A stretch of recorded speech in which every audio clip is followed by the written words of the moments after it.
Incoming message. It was the dawn of the third age of mankind. Groovy. Hi-ho. This is me, Kermit the Frog. Hello there. Moopsy. I find your lack of faith disturbing. Oh, for crying out loud. Not a great plan. Program complete. Enter when ready.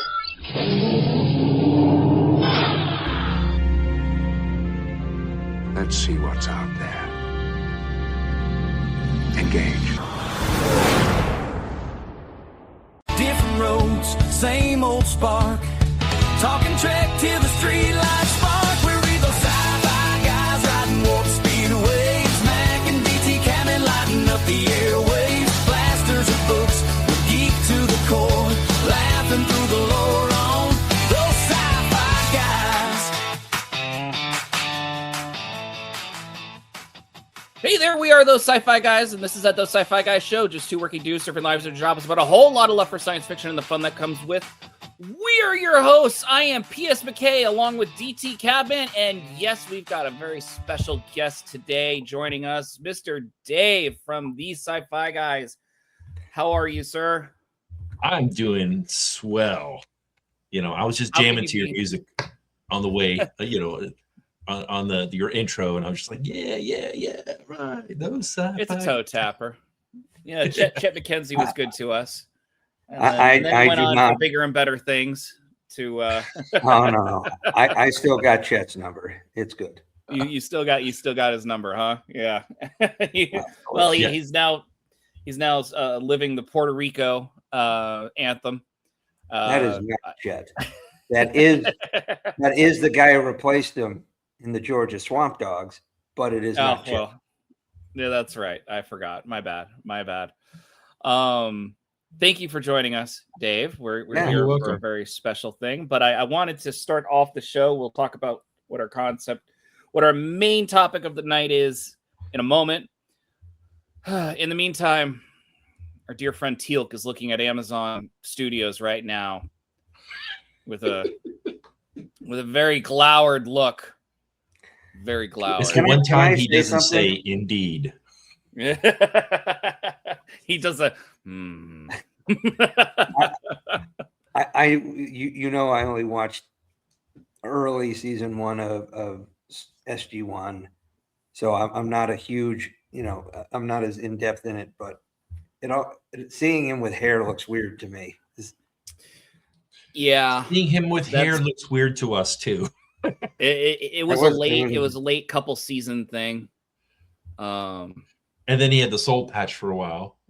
Yeah, he had the soul patch. Ooh. And then for the movies that he was in and the guest star in Atlantis, he had the white patches like I do, because he lived another 80 years and then came back in time. Fair. So, but yeah, it was announced yesterday that Amazon has gone ahead and not only just passed on. They actually approved and greenlit the Stargate continuation show. I hear 20 scripts were written by Martin Giro, and I don't even know if it's Martin is the right name, but Mr. Giro, and then Joseph Malazzi was the executive producer in charge of everything. And Amazon just went ahead and pulled the plug on the whole thing.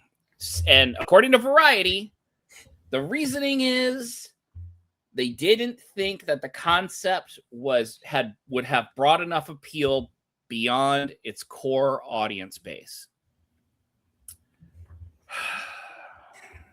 Yeah. So, what does that mean?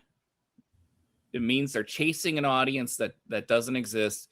They're doing the same thing that they were meant to do. That they're doing the same thing that Star Trek has done, and that Star Wars has done, and that Doctor Who has done. They want a bigger audience, and they don't care about the core audience. At least according to Amazon. Now, Joseph Malazzi, I'll let you talk in a second. Amazon doesn't care about the core audience either. If you've watched Rings of Power. Well, yeah, and you should think that they would have learned their lesson from that, right? But no, they didn't. Fairness. They didn't No, get the what I got out They of didn't that have the was, full rights. well, that could be it. What I got out of that was the Amazon wanted them to put stuff in the show, and the writer said, no, we're not going to do it. Yeah. And so they were like, no, we're not going to do that.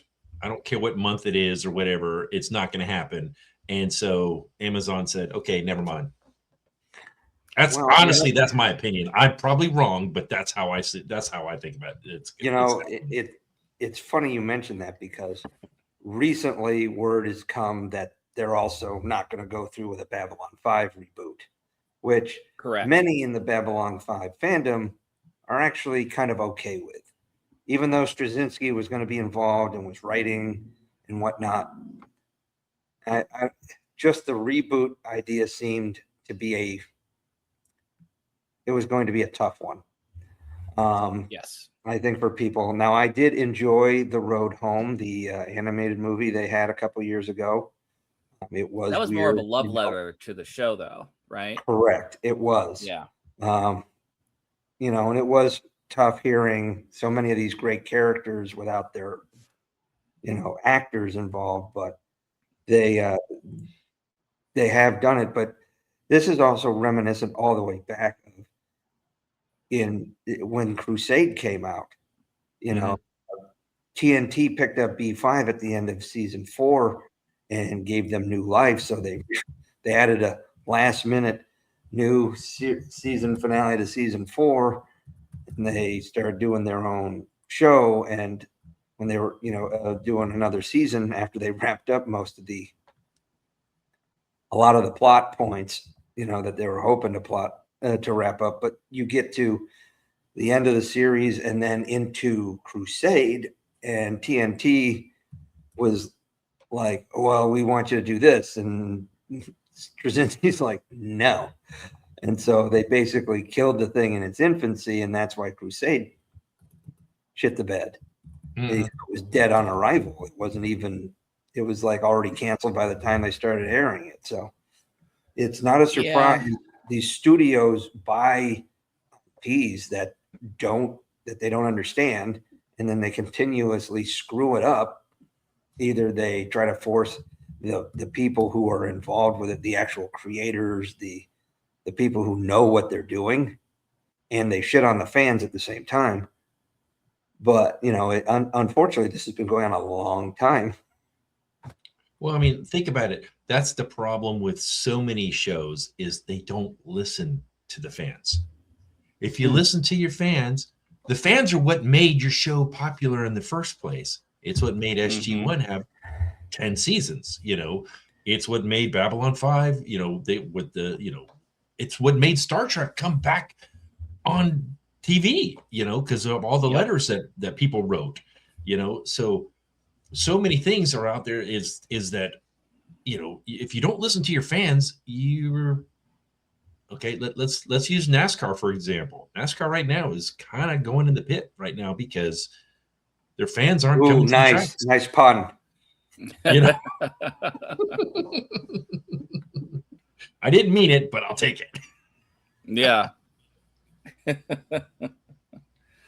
Well, and it's funny because I completely, from what you heard, that the writers were told to do something by the studios, and they said, no, we're not doing that. I completely get it, because Joseph Malazzi, who has been involved since the very beginning with SG1, he pinned on this. Sadly, it's true. Amazon has elected not to move forward. Oh, it is Martin Giro. Look at that. Ha! Developed a new Stargate series over 2 years, ultimately crafting a show that offered a fresh jumping on point for new viewers while deeply respecting existing canon. And that's the key. That's what I was excited about, because it was said from day one, they were going to respect the existing canon. What have I always said about TV executives and science fiction? They don't get it. They don't understand it. And they don't understand care. it. Exactly. That's exactly it. Executives work on they have a serious lack of emotional quotient involved. They are high-powered business people that have a certain motivation, and none of that is creativity, and none of it is anything in the stars. It is all black and white, what's in front of me, what's on the balance sheet. And God bless them, fine. But you got to have some kind of creative consultant somewhere, shape or form. And this is devastating. I am actually pretty devastated by this. I had a lot of hope for this. And here's this one more thing. We could talk about it and then we can move on to the next thing. But I have a bad feeling that this is going to be a bad thing for when Paramount redevelops Star Trek post Kurtzman. I think this is a bad sign because we had Stargate that was instantly trying to get its fans excited, and a lot of promise for fidelity to the original work, and then they got canned. Now what do we have? We have Kurtzman, who's been a proven track record of terribleness. I'll censor myself, but there are some other choice words that I could throw out there. Poor decision making. A little bit. And Amazon is just looking at the numbers. Okay. I can guarantee you that they are not looking at the product on screen going, this is terrible. I think they're just looking at the numbers and they're looking at the anger by the fans, but that's it. They don't understand. We need to go back to to what made Star Trek and explore new worlds, come across new ideas and things like that. Not explore Spock's strange new girlfriends every season. Seriously. And this is me generally enjoying. I'm about, I've enjoyed most of Strange New Worlds, but I don't need a new season-long relationship with Spock. In fact, I think it removes agency now from some of these characters who they slap with Spock. Yeah. As the Strange New Worlds turn. Yeah. I mean, literally, watch that. I'm disappointed I didn't come across that myself. Dang it. but that's basically what happened with Starfleet Academy. They were as focused on people's relationships. And while the relationships in Star Trek are some of the things that make it good, right? Relationship of a captain with their crew, relationships of crews together. But it's so much of what the newer Trek has become is trying to find conflict within the crew. And I'm not like a Super Gene Roddenberry purist that was like, there can be no argument between, members of the crew, right? Crew disagreements happen all the time. Dave, you've been in units, you know what it's like. Yeah. Well, that was one of the things that I really liked about Stargate so much is you had O'Neill, who was always saying, hey, we need to do this. We want these big honking weapons. We want this. We want that. And then you had the sounding board of Dr. Jackson, on the other hand, who was more of the down to earth. Hey, we need to talk to these people. We need to find out their history. So there was that natural conflict between the two of them. But in the end, they always work together, Exactly. And I think that's not what you see on TV now. It was the Spock McCoy dynamic. Yeah. For Kirk. Yeah. You got different you got generally your logical, your scientific perspective. And yes, and while McCoy, being a scientist and professional himself, he was also, you're right, the emotional point to it. So that's the frustration is you go to some of these franchises and the things that made some of them great with the characters, they're just not doing it, or they're making cheap copies. I'm not saying that you can't diversify and expand. I mean, look at how much better Star Trek got through the 90s. Picard was different than Kirk. Sisko was different than both of them. Janeway, Archer, they all were very different in ways, Picard, very cerebral. But none of them lost their leadership capabilities. And I think that's the big thing. Exactly. Is so many of the newer shows, they don't want to have that dominant leader, whether it be male or female, whoever, being the leader. They want we want to have we want to have a group meeting and let's all come to agreement together. And no, I mean, it doesn't always work that way. Sometimes, you were an officer. There was times where you told your soldiers, hey, you need to shut up and color. And they shut up and colored, period. It's just, there was times where you're like, and if depending on the relationship, you could be like, you wouldn't do it. Like if I was enlisted, but I was a master sergeant. So my officers that were above me, a lot of times they would ask me my opinion because they knew I was an old crusty master sergeant. I'd been there forever. So that's what you guys would give them my opinion, but I wouldn't give it to them in front of everybody. I'd be like, hey, Lieutenant, let's go talk over here or do something. And then one, it saves face for the lieutenant, but also at the same time is, to let them know, hey, I am backing you 100%. Sure. But and this may be a better way sense. to do it, or here's some ideas, or hey, sir, we've tried that for the last 5 lieutenants we've had. It's not going to work.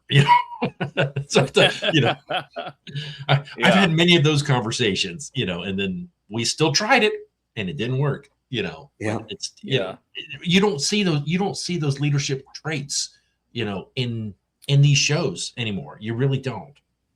It's all, dare I venture. Go ahead, finish your thought, Dave. Sorry.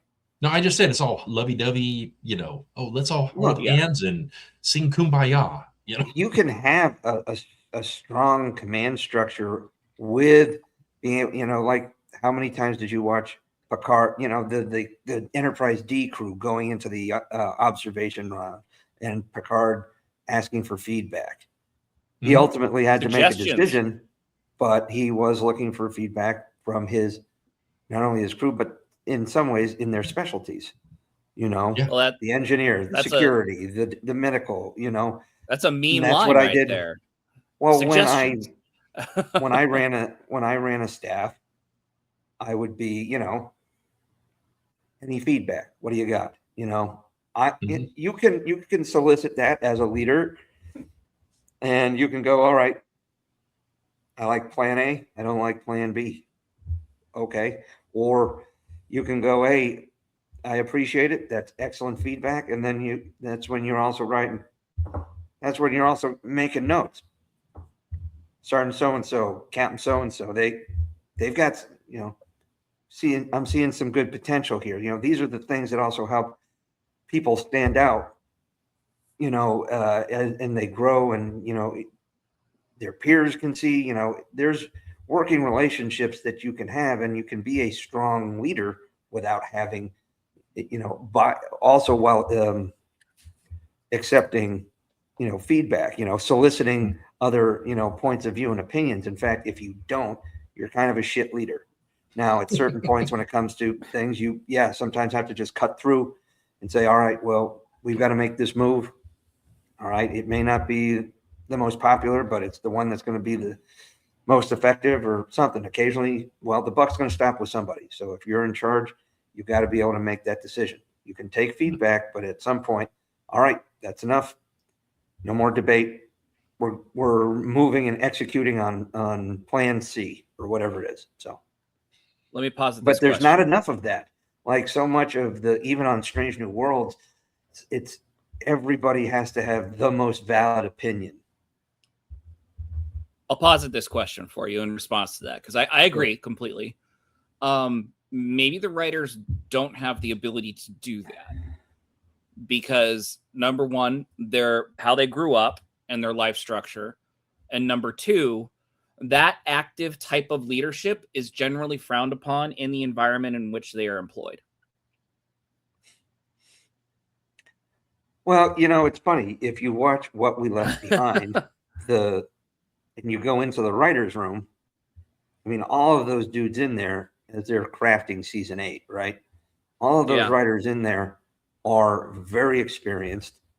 Most of them have run their own shows, or at least created shows or whatnot. So we're not talking slouches either. And yet Ira Stephen Bear still had command of the room.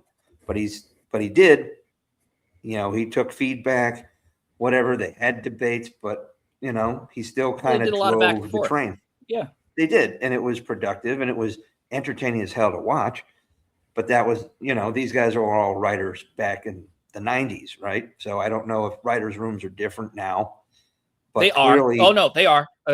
Positive. Yes, I imagine they're very different. Because I mean, you look at the crap that's coming out of Hollywood right now. I mean, honestly, to me, it's not the actors. The actors are doing the best they can with what they're written. Absolutely. There's some actors who maybe aren't hitting above their weight either. You're true. Sigourney Weaver could have done a little better. What's that? Sorry, I'm interrupting Dave. Go ahead, Dave. Did you just blaspheme Sigourney Weaver? Yeah, her latest work was less than desirable. I don't even know what what was her latest work? Mando and Grogu. Yeah. Oh, see, I have not seen Mando and Grogu yet. I know you haven't. I wasn't expecting you to get it. That's actually, the guys mentioned they were actually thinking about, hey, we shall go and podcast right afterwards, and I'm like, that would be great. Really? I would love to see that.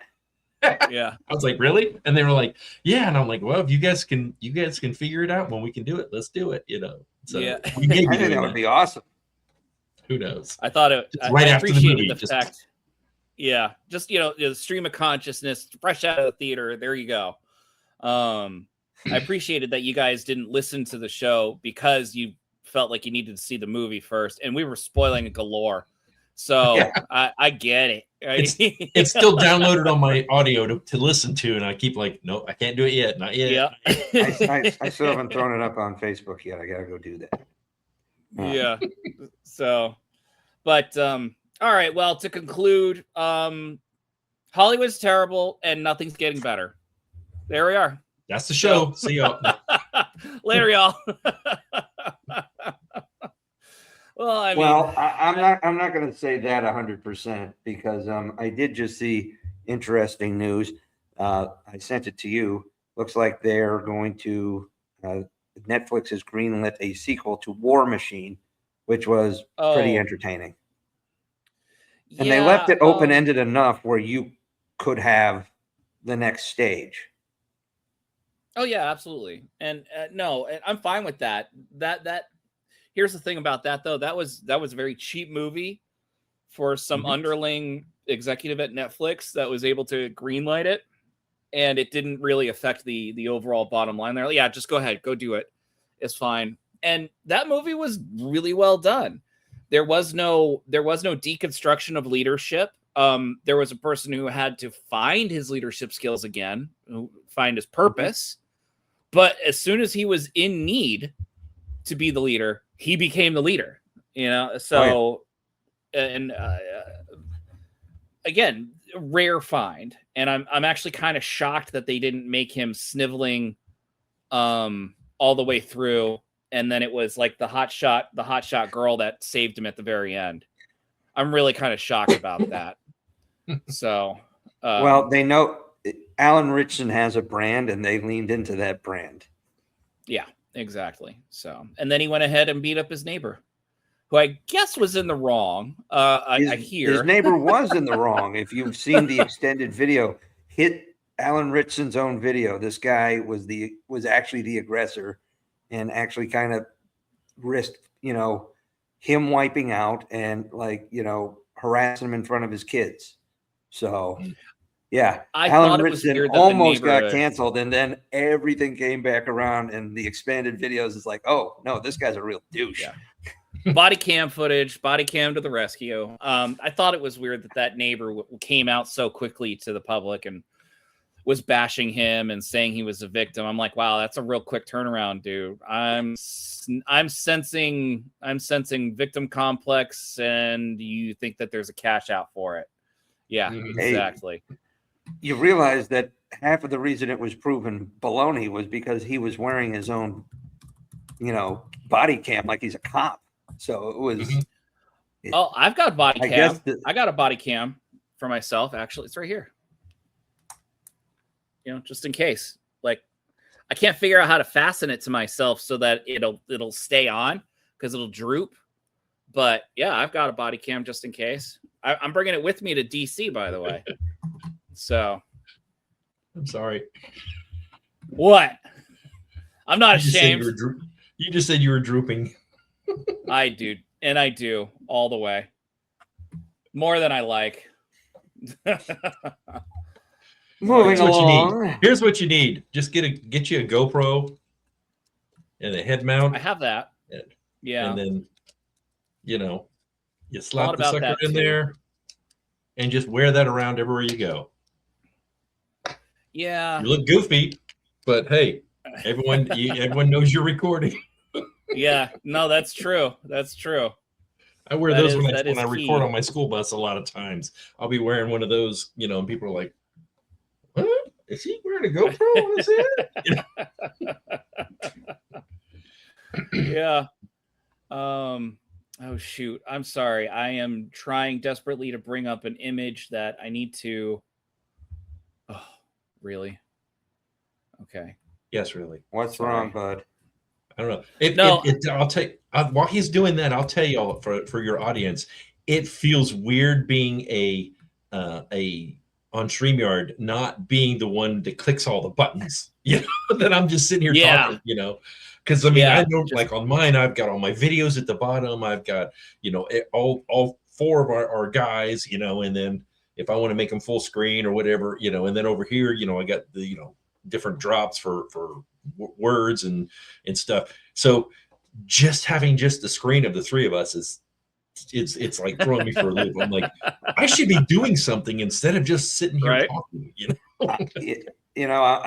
I feel kind of that way sometimes. Not that I ever run the StreamYard, but I do run all of the conference calls at my job. Like, I'm the guy who's got this, the slides set up or whatever. And I've been doing a lot of it lately for presentations and whatnot, because my headquarters is 3 hours away. We're spread out. So, we've got to do, these calls rather than just a meeting in an office. So I'm always running Microsoft Teams is my jam. I'm like setting things up and sliding it in and making sure the sound is on if it needs it and stuff like that, man. I feel you. There's times I'm like, no, I'm good. Yeah, I'm good. I do this all day long at work. So, Dave, this was a suggestion of yours, why we're here tonight. And I appreciate the suggestion. And I think we're going to run with it. So we're gonna do something completely original, something that's never been done before, a debate that I can guarantee no one has ever thought of it ever in our lives. Star Trek versus Star Wars. Where did you get that picture from? Oh my gosh. I just did a search. It wasn't even a Google search. It was a DuckDuckGo search. So it took me a little while to find it. But it works. Shatner's hair, right? Wow. That Shatner's hair just really is popped. It popped. Pete. It just pops. And then you get the wrong Spock on there. Oh gosh. Okay. I know. What can I say? I mean, it's cropped too, so it's like that might be Picard right here at the top. Where's Han Solo? Oh, yeah. I mean, that might be Luke right there. No, that's Lando. That's Biggs down at the bottom, the brown hair guy. That's Wedge. Lando's up top. Oh yeah, no, I'm sorry. I'm actually pointing at it. Not Biggs. I'm sorry. That's Wedge. Not Biggs. That's Wedge. So I'm pointing it as if you could see it. No, the guy at the very top. A minor top, character that's so Lando, popular, he had his salad named after him. Caesar?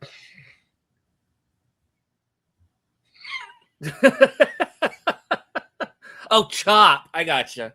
Chop Niçoise. There we go. Sorry, Dave. You have to put up with this. Hey, this is what happens when okay. There. All right. You see what happens, Larry? You see what happens? See what happens? When you find a stranger in the Alps? I figured you and I were going to be the ones, fighting each other, DT, but it looks like we're going to be joining forces and going against Mac. You know what I can do? That's fine. That's fine. You can mute us all you want to. Oh, there it is. Fine, go ahead. That can happen. Nice try. I know. All right, Dave. So why don't your idea?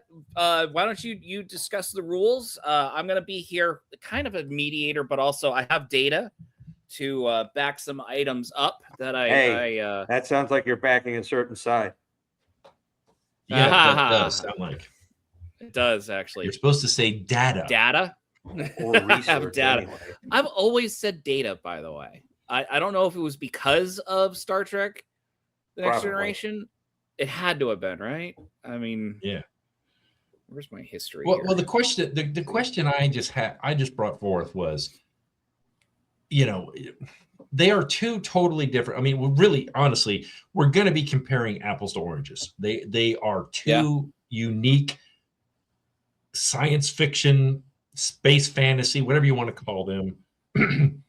But they're both if you look at science fiction as a whole, they are probably the two most productive or the most popular of all of the science fiction franchises. And no matter how much you love Babylon 5, DT, it's not up there with Star Wars or Star Trek. No, it's not. Battlestar Galactica wasn't. I mean, and even though no matter how great it was, Stargate, no matter how great it was, can't compare to the two of these. And the question I just wanted to bring up was, which is the most productive overall, or not productive? What's the word I used? I have to go back to my text. Impactful. I gotta go back to my text. Then hold on. Pulling it up.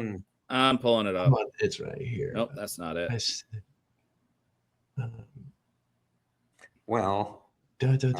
Culturally significant, perhaps.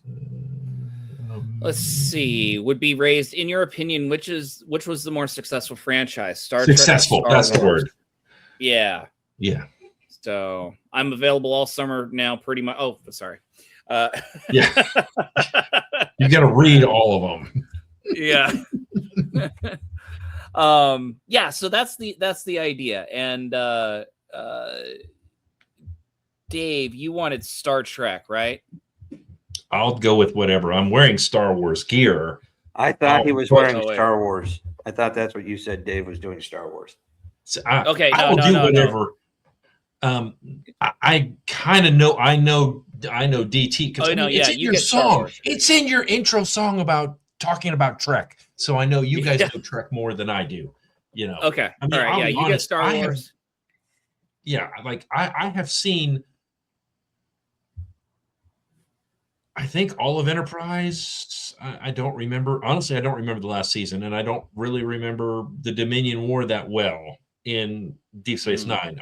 I remember episodes here and there, and it's in my bucket list to go back and watch those. But I haven't seen every single Star Wars show out there. I mean, there's been 99% of them. All the Star Wars there. Believe me, Star Wars has had some stinkers. It really has. Oh yeah. Well, and that's probably Dave grew up watching Droids. Yeah. No, I Droids. I grew up. Hold on. You might want to go full screen on this one. I grew up watching and enjoying the holiday special. I'm I loved it as a kid.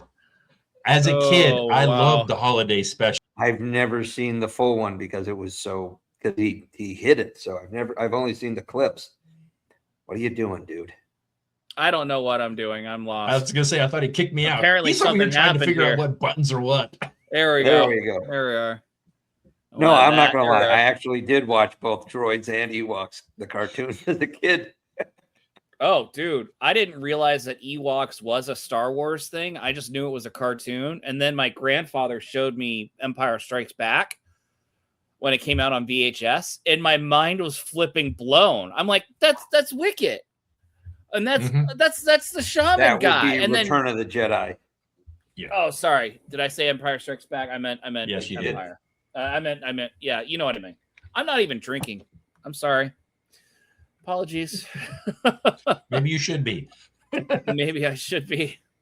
Oh, here's the full picture. All right, I'm gonna save this and I'll put the new one on. Anyway, so that being said, Dave, you got Star Wars. Sorry, you got Star Wars. DT, you have Star Trek. Now let's begin with, let's talk about television. I think it's appropriate with Star Trek being first on the scene, and your thoughts about Star Trek versus Star Wars in the television realm. Well, Star Trek really seems to be better suited, its storytelling, for the small screen. I mean, clearly it had some significant success in the movies, but it started in the small screen. It started about a dozen years before Star Wars got off the ground. So there's definite, longevity that goes with Star Trek. And both franchises have had dormant phases and whatnot. But, Star Trek was one of the first more serious looks at sci-fi as far as television, not as campy Saturday morning-ish, but with actual, you got stories out of it. And I'm not saying at all that the storytelling in Star Wars wasn't excellent, because I am very much a Star Wars fan as well. Just, you start all the way from the beginning, and then you look at the runs of the TV shows. Even the original series at least got 3 seasons out of it. But the Next Generation, Deep Space Nine, and Voyager all ran 7 seasons. And probably Next Gen, if they didn't decide to pivot to movies, could have run for another season or 2, at least one more season. I know that was something that had been considered. I think they were originally going to do that, and then they just were like, let's get Kirk here, and we'll do a movie. Yeah. So in 3 years. I mean, its core audience was TV fans who were thrilled to go see it in the big screen. Okay. It gets the facelift, for the big screen, and you wouldn't have the Star Trek movies without the success of Star Wars. It's 100% true that within 3 years you had big screen Star Wars. It clearly made it easier for movies like Superman to get made and Star Trek to go to the big screen, because at the time they were thinking of bringing Star Trek back as the Star Trek 2 Phase 2, the Lost series, so to speak.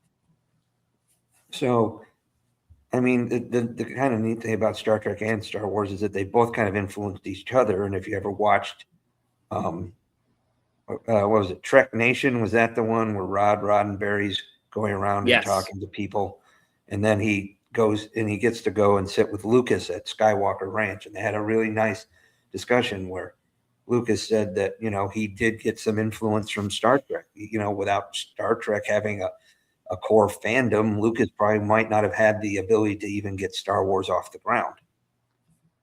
And without Star Wars having that success in the theater, you wouldn't have been able to put Star Trek on the big screen.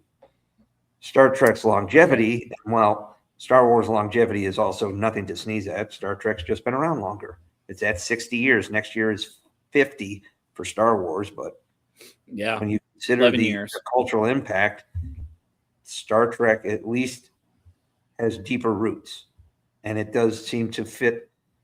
It is better suited for the small screen with occasional big screen adventures, and across the board, Star Trek series have been pretty solid and productive. Pre-2005. Yeah, absolutely. You get some waves. You get a great season of Picard, 1. You get 5 solid seasons of Lower Decks. I'm not going to lie. They were pretty solid. I like Lower Decks. Okay. All right. So there's 6 seasons. You got like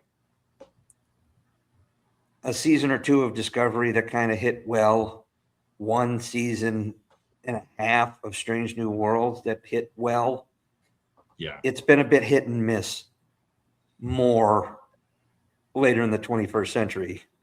But yeah. All right. Dave, counterpoint. Star Trek is suited better for the small screen. I by far. I mean, you look at the series that Star Wars has done on the small screen, and none of them have been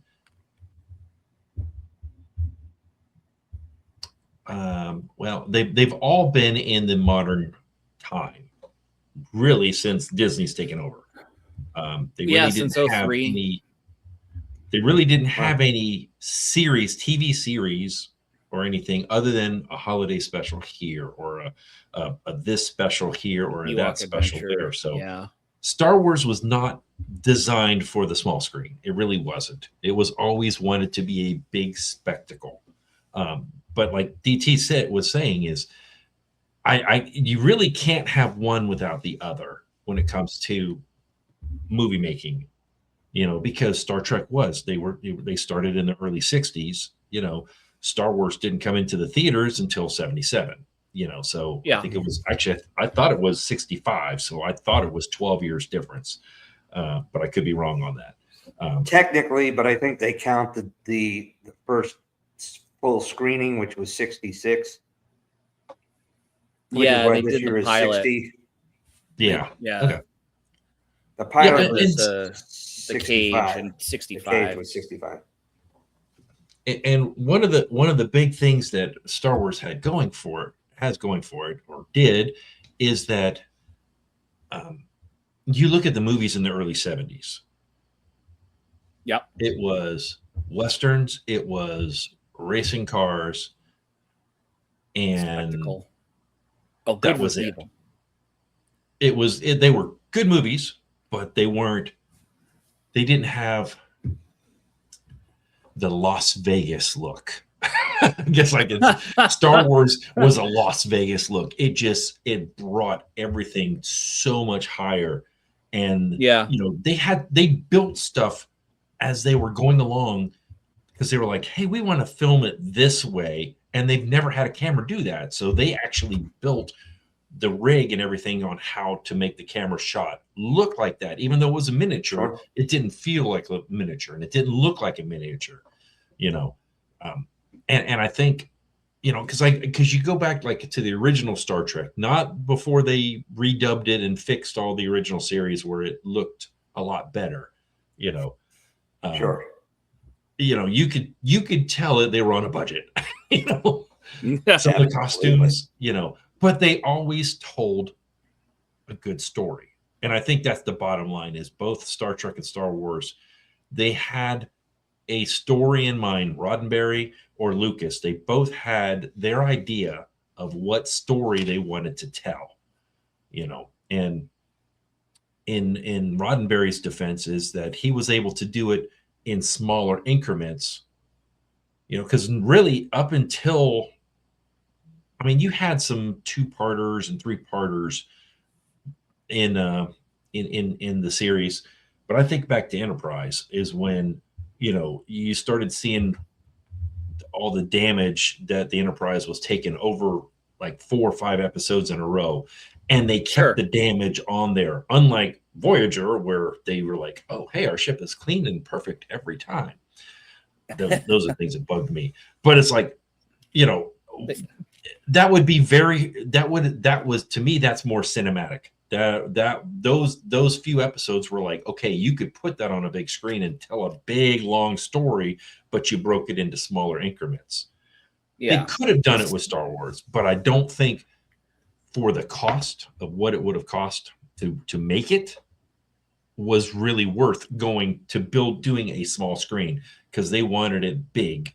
They wanted it to be the way that movie making was changed, and that's what they wanted. And it really was. After that, it was completely changed. Well, they invented new special effects. They created one of the most famous special effects warehouse in movie history. Well, yeah, that went on to actually do work for Star Trek. ILM, ironically enough.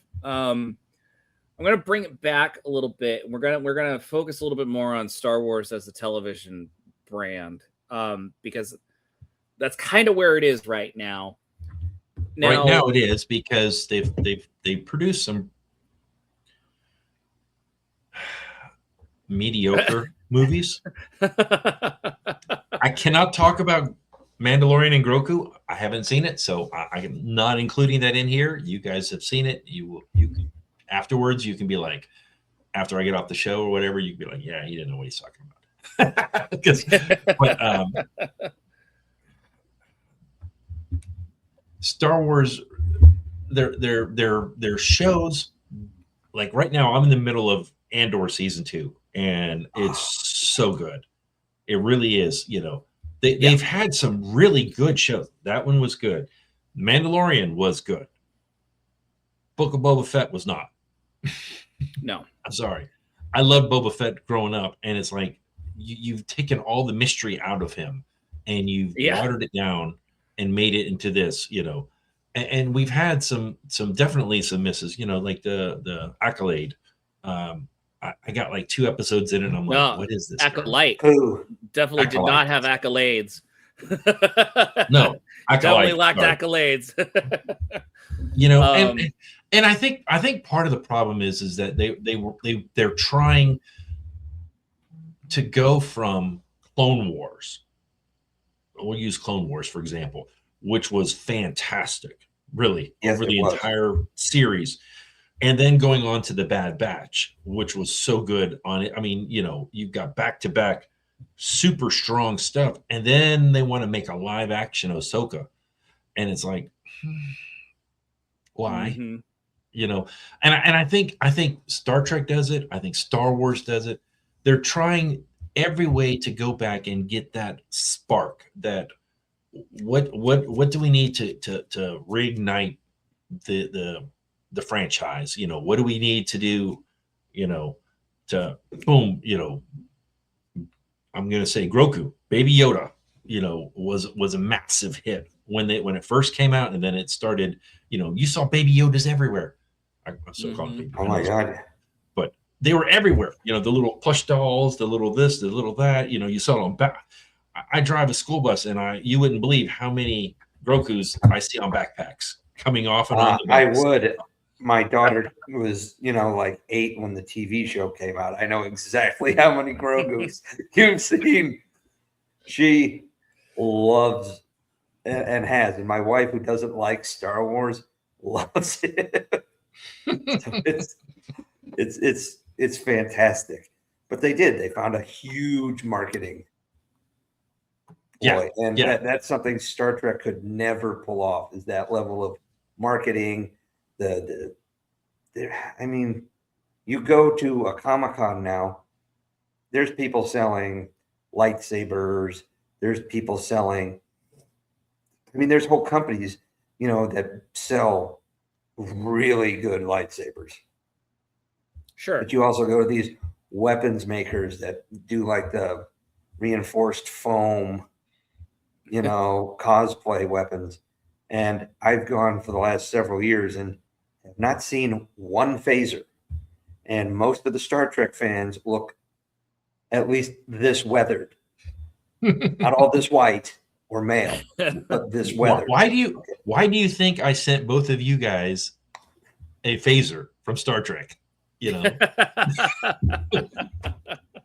Yeah. Because you're the mine's man, right Dave. So. Because you are the man. This is sitting right on top of my collector's edition Gettysburg movie set.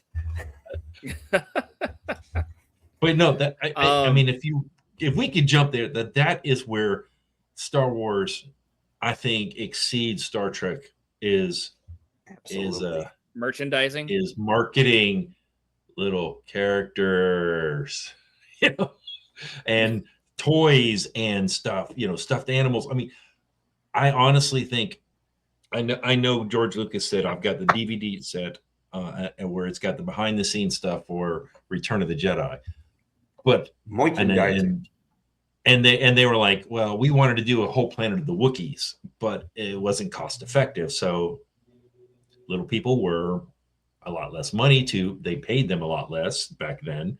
And so they were like, okay, well, we'll make the Ewoks. Well, if you'll notice, or I don't know if you guys maybe not around, but back in the 81 when it came out, there was stuffed animal Ewoks everywhere. So I missed that. Yeah, no, I mean, it totally makes sense. Yeah, I mean, when it comes to like action figures, I know Star Trek, they're very hard to find because they didn't make a ton of them. I mean, I've got. No, but they were good. I had them. They were good. I was saying I you had the can't bridge see set. on mine. If I was to move my camera over in the corner there, all those 3 boxes on the bottom, that is all the original of A New Hope and of Empire Strikes Back. That's the complete set, and they're all original. So, I mean, I bought them over time. Wow. Most of them I had when I was a kid. The one I was showing you earlier, these are from Return of the Jedi. I just haven't started that collection yet. Like, this is an AT-AT, Oh, pilot, man. and but they are more common than, say, your Star Trek ones are, because you go and you're trying to find a original series Kirk, or even from a movie Kirk, from the original, from the motion picture, in that whole white getup. They're hard to find. Oh no, I like that white getup, by the way. I thought it was pretty slick. When I left for the military, the bridge set of the USS Enterprise D, along with the action figures and my very good collection of micro machines, all ended up, I think, being donated to a landfill, unfortunately. Yeah. So did all my Transformers, all my Masters of the Universe, all of these things that none of these would be would be worth a whole lot of money, considering they were well loved and played with. But just when you think about it, like, you're like sitting on like, oh my God. And I tried looking for some of the Star Trek micro machines again, and you can get like some random sets, but it's still like $25 to $30 for like a 3-pack, something that was like $10, 30 years ago, 20 years ago. But but they're super hard to find. If you see that, it's super hard to find. And like, if you were to try to get the big box sets of whatever, it was like 20, 25 ships. The first iteration was the one that mass produced. It had stuff from the original series, the movies, the Next Generation, and probably early Deep Space Nine, with like Deep Space Nine and the Runabout. And that was about, you can find that, but it's like $70. You go find the next set, which had like the USS Defiant and, some other things. And that's like, that's like $150. And then the third set, which came out at like the tail end, and like, they didn't make many of them that had Voyager, the Enterprise E, the Dominion warships. That's like, on its own, it's like $300. I am forever regretful that I didn't get those. That's why I bought a 3D printer, because all these things behind me. I mean, I've got one shelf that's strictly Star Trek. I've got one shelf that's strictly Babylon 5. I got one shelf that's strictly Battlestar Galactica, and one that's Star Wars. That's got all of them. Because I mean, because like DT was saying, the things are so expensive and so hard to find on a lot of stuff, that I was like, hey, this is an easier way to have a collection of things I enjoy. I mean, you can see on my posters behind me, you can see I've got, this is number 6. Yeah, that's Star Trek 6. And then I've got Wrath of Khan right there. And then in the corner, all 3 of these over here are episodes 4, 5, and 6 of Star Wars, and I got a Battlestar Galactica, Flash Gordon, I mean, just, I don't know if you can see. Yeah, you can probably see behind me all the it's hard to do that right there, but between the lightsabers, that whole one, you can see X-Wing and then the Darth Vader. Oh yeah, no, they're great. And then the one right above it, you can see all the different, Is that Speed Buggy? That is a Speed Buggy. Yep. Hanna-Barbera, man. That was my jam when I was 6. Oh yeah. I loved Hanna-Barbera. Those were great. But getting this back, I know this is not really a debate, because I like each of them the same. I mean, not the same. I mean, I grew up more on Star Wars than I did Star Trek. I got into Star Trek a little bit later on, kind of after the series went to syndication. Most of those is when I started kind of getting into those. And you were already into Star Wars. Yeah, I was already into opening day when it came out in 1977. I was there. All right, I was 8 years old, and I think I saw that movie probably 20 times that summer. Wow.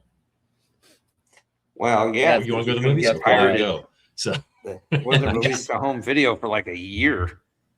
It was several years before it came to home video. I mean, home video wasn't at that time. Yeah, home video wasn't even popular till the early. Yeah, well, they didn't even have it. They didn't even have it on. I have the original VHS of the trilogy, and those took forever to come out. You know, I did come out on Laserdisc, big honking Laserdisc. I remember they were one of the ones that they were using to try to sell Laserdisc, was the fact that they brought the original Star Wars movies onto it. I remember walking into like a Circuit City or something like that. Mm-hmm. They'd have like Empire or Return of the Jedi on a TV, one of those big tube TVs, while they're playing on the Laserdisc. Yeah. Fun fact. I will have to give Star Trek. My bones just cracked saying that. See, I have to give Star Trek props though, because when my wife and I got married, you have the cake, and then when we got married in the early 90s, I had a groom's cake. You know, they have a smaller cake, and it had the little Star Trek micro machines on it, and it said to boldly go where no man has gone before. So nice. Wow. Yeah. Groom's cake. Good for you. That was back in the day. Yeah. Fun fact, home video really wasn't legally popular until 1984 on January 17th, when the Supreme Court decision Sony Corp of America versus Universal City Studios, which basically decided by the Supreme Court that manufacturers of home video recording devices like VCRs could not be held liable for contributory copyright infringement, simply because their products could be used to record copyrighted television programs. So once that cleared up, that was when the home video market just exploded in 1984. So interesting little tidbit there. Why wouldn't it? It's just another way to make money. Yeah, well, they didn't realize that at the time. Remember, the movie studios would make more money by re-releasing their movies. You know, that's what they did. I mean, that's how I saw E.T. in the theater. That was re-released its third time or something, you know, when I was old enough. And that was when I remember when it was re-released, it was McDonald's had this huge campaign for it and everything with posters and stuff. This was like 80. And you got the glass, the glasses, the little glass with ET. Yeah, I remember I had those. Yeah. Nobody did that bringing it back quite like Disney did, though. Every so often they would bring one of their classic animated movies out, and then they started doing it in the 90s. They would like vault some of the classic movies on home video, like, it's the last time Cinderella's going to be on sale, so you better buy Cinderella. They created artificial scarcity boxes. Sure. Yeah, and streaming destroyed all of that. But video did kill the radio star. So yes, it did. Here we go. The Bungles. Bringing it back to merchandising. MTV. I would just want to throw an idea out, and I have some numbers here for thought, and then we can move on to data. Yeah, I did do data. Wait, moving on.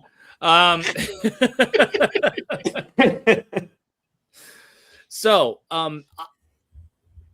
long and short of it, merchandise, it's no contest. Star Wars has a massive leg up on it for historic totals of $30 to $40 billion in merchandise sales lifetime.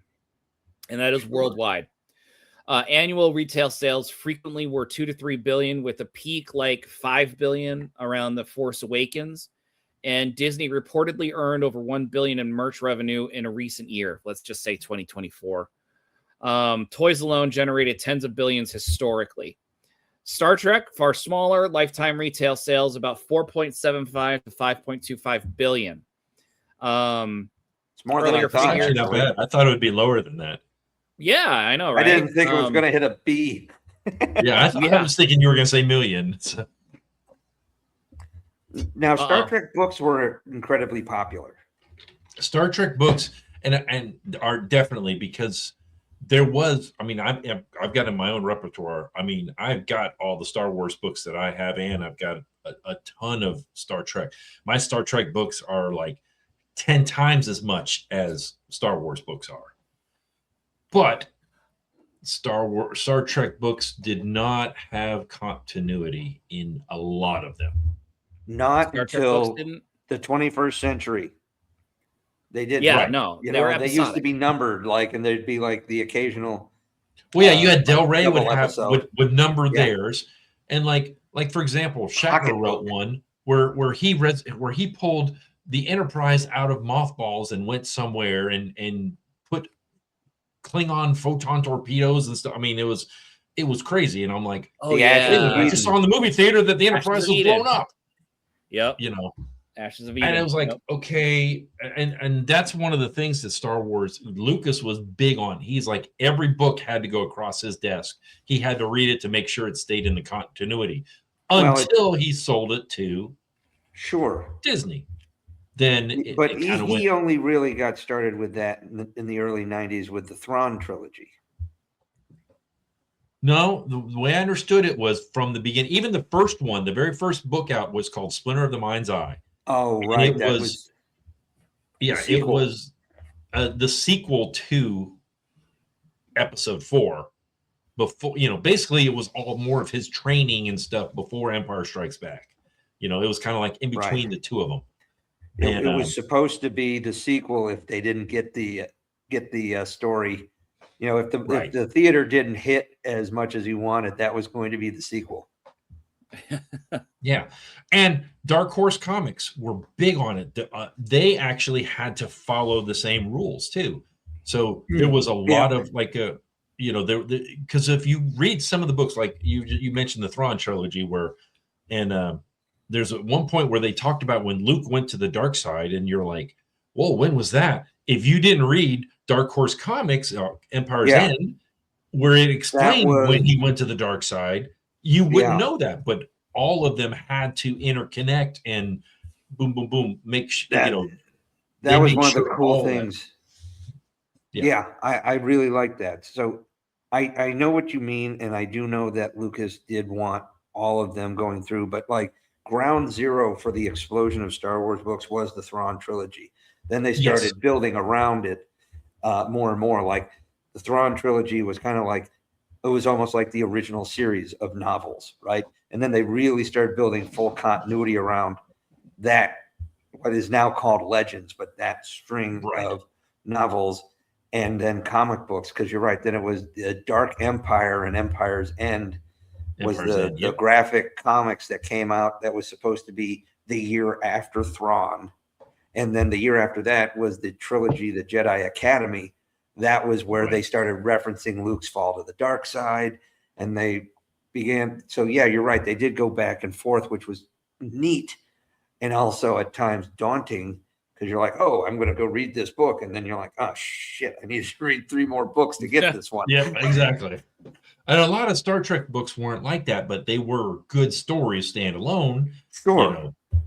But it was also indicative of almost the Star Trek storytelling, right? There was, at least until the 90s, it was very episodic. So were the books. In the early 2000s, Star Trek went very much like Lucasfilm. They had a continuity through pocket books. I think it started with Deep Space Nine season 8 is basically what they called it. And it was starting within like 3-4 months after the end of the Dominion War. And it followed Kira as the new captain of Deep Space Nine, and they brought in various characters. They finally got Ro Laren to be on on Deep Space Nine. That they brought that character in. But that also ran concurrently then with the Voyager Avatar? season 8. Yeah, the Avatar duology kind of rebooted the Star Trek continuity, and then they started having the Next Generation books started following that timeline, filling the gap between the Dominion War and Nemesis, and then they all kind of merged, and like you start having spin-off series where Ezri Dax is captain of a starship, and Riker's the Titan spin-off. That line of books was really good. They even had a Klingon series that had like 4 or 5 books, which was really good, and it was all connected to this series of novels, kind of like what they probably built off of what they saw Star Wars doing the previous decade, which also helped Star Wars keep it fresh in their mind, so that you had these rabid Star Wars fans who had been sinking their teeth into Star Wars books for over a decade when Lucas dropped The Phantom Menace. So, you know, well, when they announced The Phantom Menace back in '97 during the 20th anniversary, that was that, you know, so he not only used the anniversary, but, you know, he already had fans that were still into it, like, you know, with new stuff through the books. I think I have an observation I want you guys to consider here, because you know, you talk about how Lucas basically had the storytelling on lockdown when he was in charge of it all. And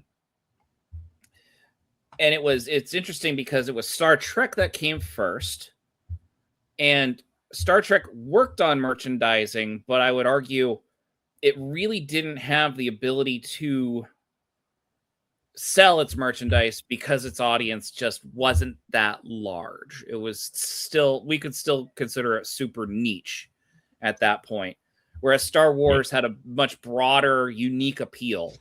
And it was Star Wars that, while Star Trek worked on the merchandising first, Star Wars perfected the merchandising and showed the studios. I mean, Fox didn't even license the merchandising. Like, you know, that was all George that was all Lucas. Lucas is like, and he's the one that went and got with Kenner. Kenner was the only one that would do it, because you know, these little characters, nobody wanted to touch them at first, and then Kenner was like, you know what, we'll go ahead and take because I was a kid. I remember when we ordered these, you couldn't get them in the stores because they wanted them to come out concurrently with the movie, and I had to eat so many boxes of cereal.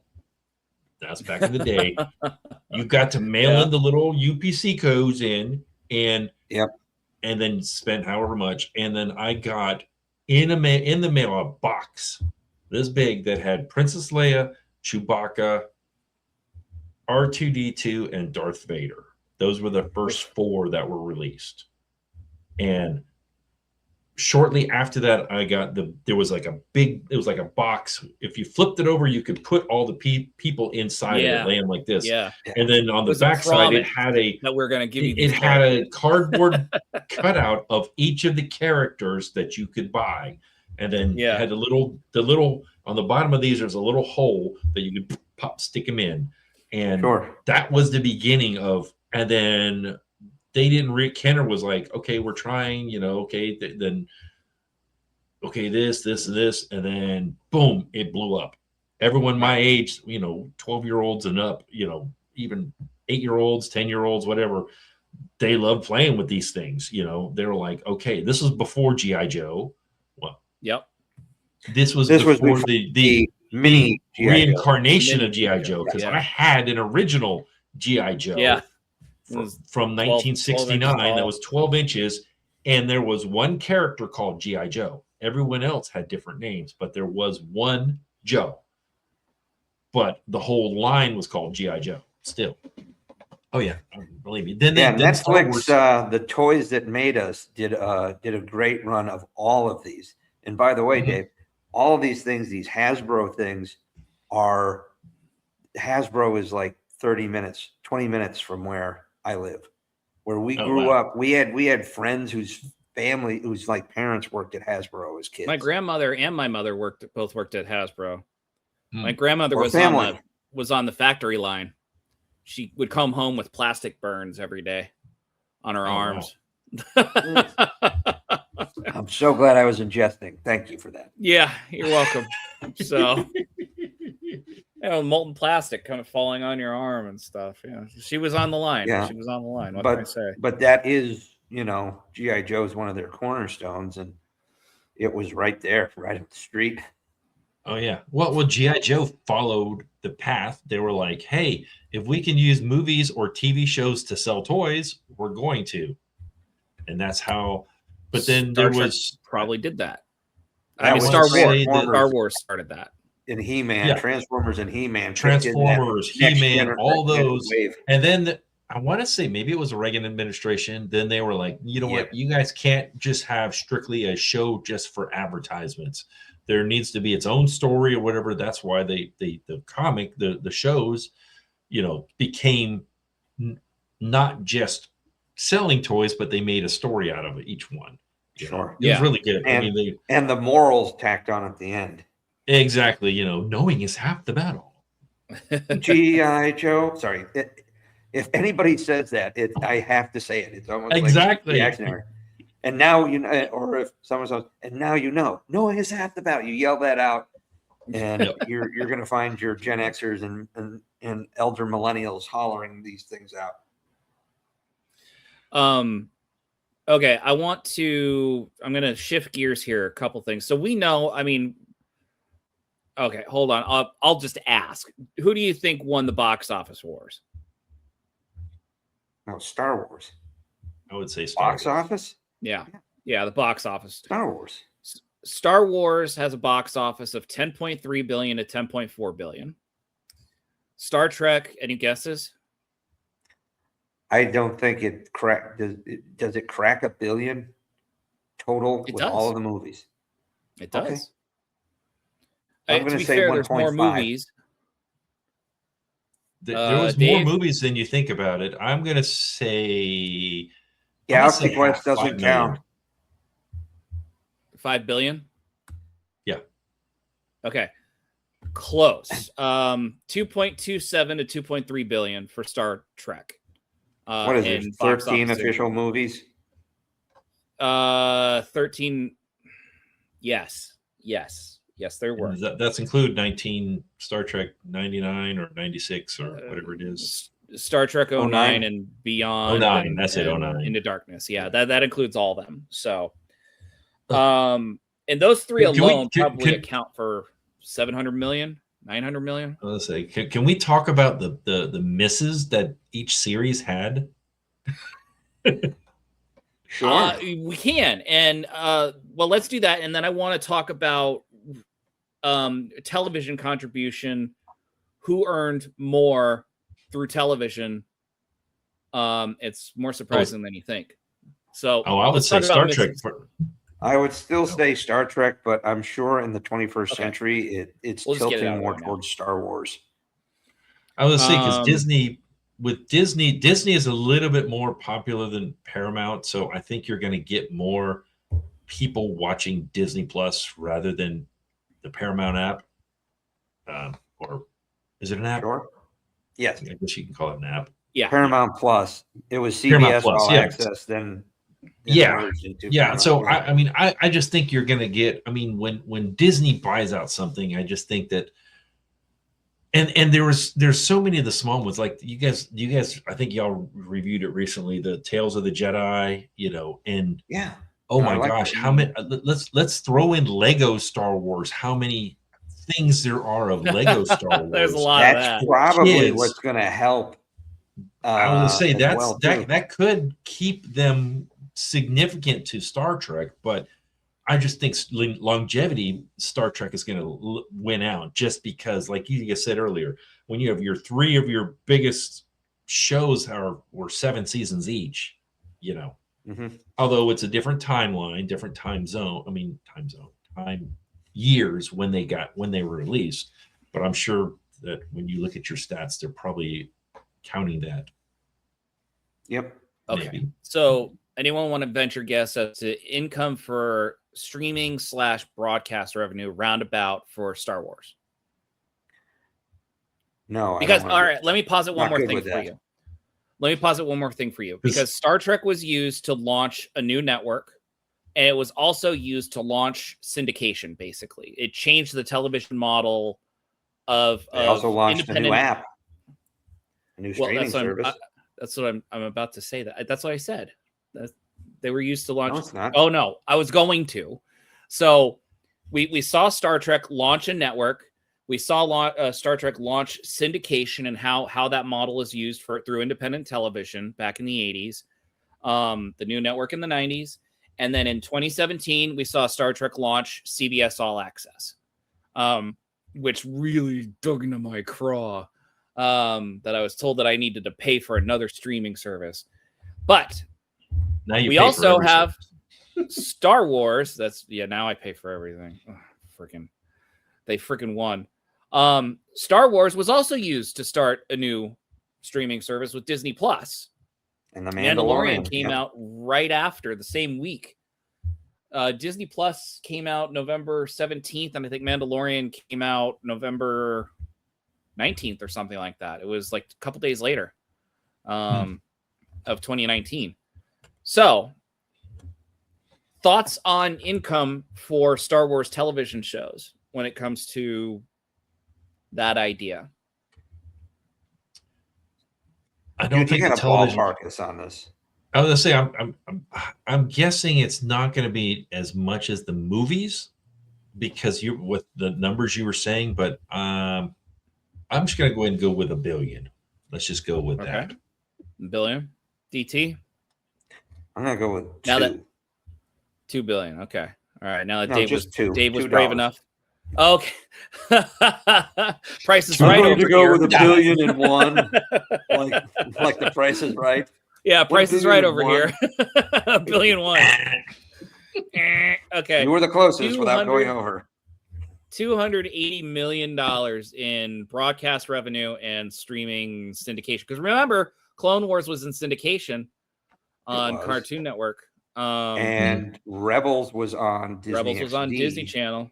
Yep. So and then let's see, you had Ewoks TV show, Droids TV show. The two Ewoks movies were television movies and the holiday special. And that's all pre-Disney, except for Rebels. But and everything Resistance else was post-Disney. Yes. Rebels was the first Disney program. They ended the Clone Wars and gave us Rebels, which I was really pissed at until I actually watched Rebels, because season one was kind of more.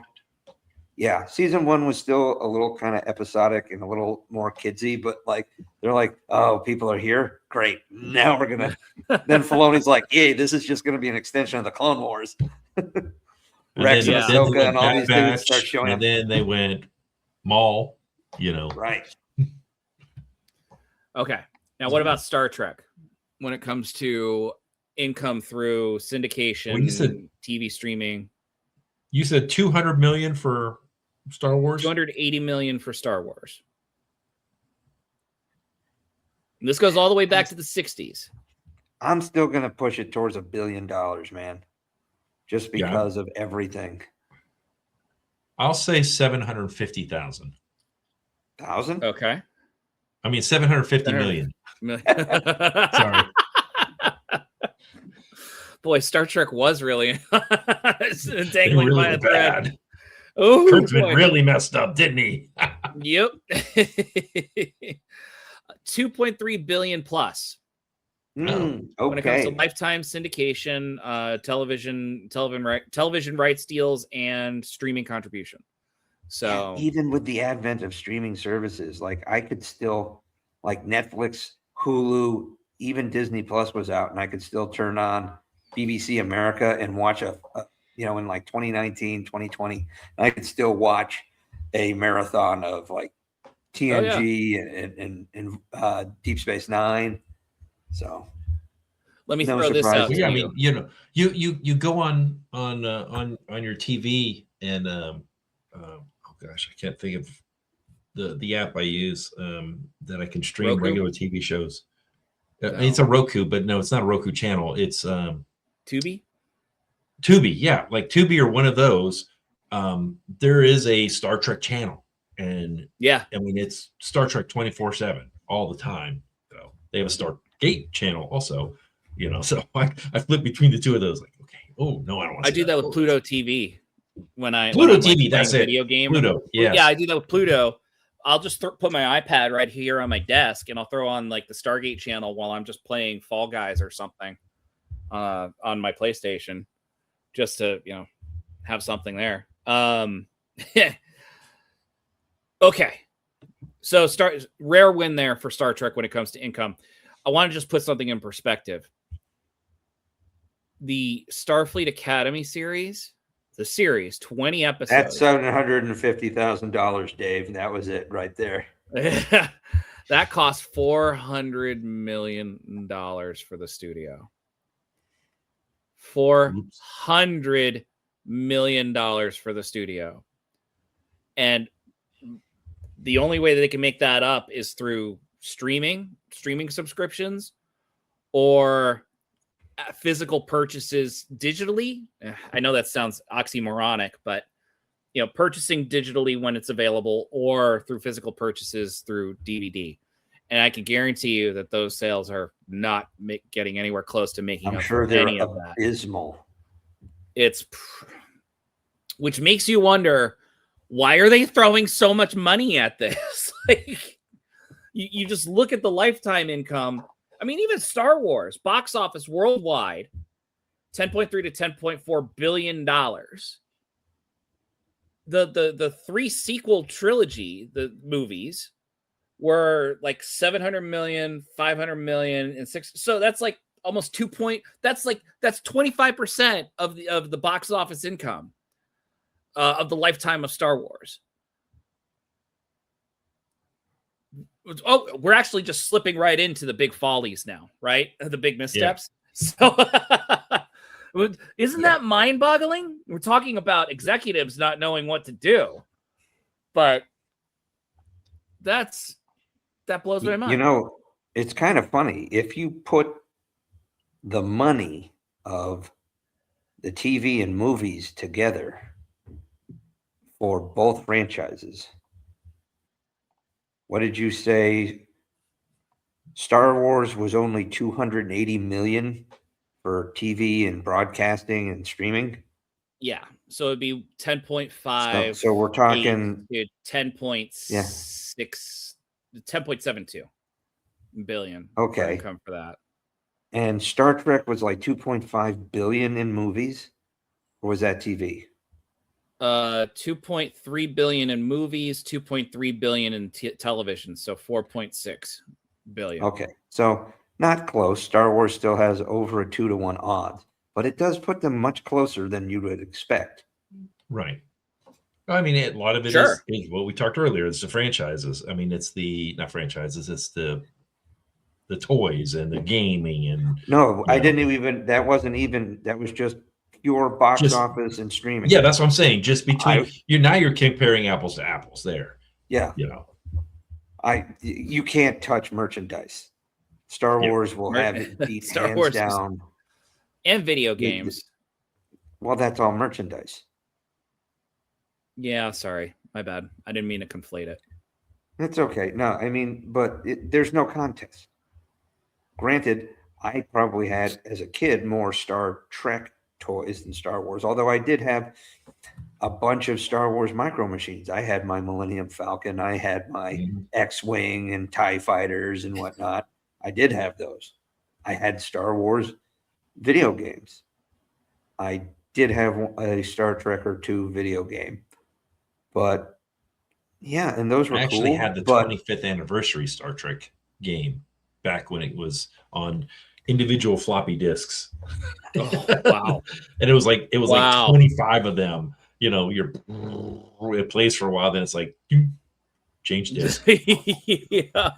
I'll say this. I did I on my phone for a while, I think it was Star Wars Galaxy of Heroes, which was almost like an MMORPG or something like that. Yeah, it's turn-based attack. But I actually liked Star Trek Fleet Command more. I just thought I could do different things there than I could do. Fleet Command, because you could actually fly a ship and you could go to different places. I played that one. It was fun. It's fun. Yeah. Uh, Which is interesting because normally Star Trek is added, I think, occasionally has a disadvantage in video games. Although the Starfleet Academy Super Nintendo game was really good because you could do the missions from the Wrath of Khan. You could do the mission from Undiscovered Country, where you're like trying to find Chang with the Enterprise A, trying to find the cloaked Klingon ship, where you're trying to fight Khan. There was some neat things about these, but again, I am looking for an emulator or an old computer where I can actually play. Let me see if I can get it where I've got the original whoa! Starfleet Academy. These are the Starfleet Academy with Kang. That's the one with Shatner and George Takei and stuff, right? Yeah. Star Trek actually had a decent amount of those games, like the Star Trek. Klingon. They did, and then like here's another one. This is by Game Fest. It's called Star Trek Classics, which is Starfleet Academy and Strategic Command. We're built into one disc. I've had these for years, but I haven't been able to play them because all of our new computers are so fast. But one of my favorite games of all time is right there, TIE Fighter or X-Wing. Those series were so fantastic. Yeah. One of the first PlayStation game I got was Star Wars. Was it Dark Forces? I think Dark so. Forces, Because I remember it's the one with the Dark Troopers. With Kyle those were good. Katarn and the Dark Troopers. Kyle Katarn, yeah. That was sick, dude. That was a really good game. It's funny. You see my big arcade behind me. One of the things I wanted is because it has like 400 games on it, but of course it didn't have a lot of the big games or whatever, certain ones, didn't come with Pac-Man or any of those. And I was like, well, I want those. And I found a way I could get them and put them on a disc. And one of the games I really wanted was the original Star Trek game was on these. And I've got it on this one. I don't have it on the screen. This is actually Star Wars on the screen where it's got, where you're going down the trench and all that.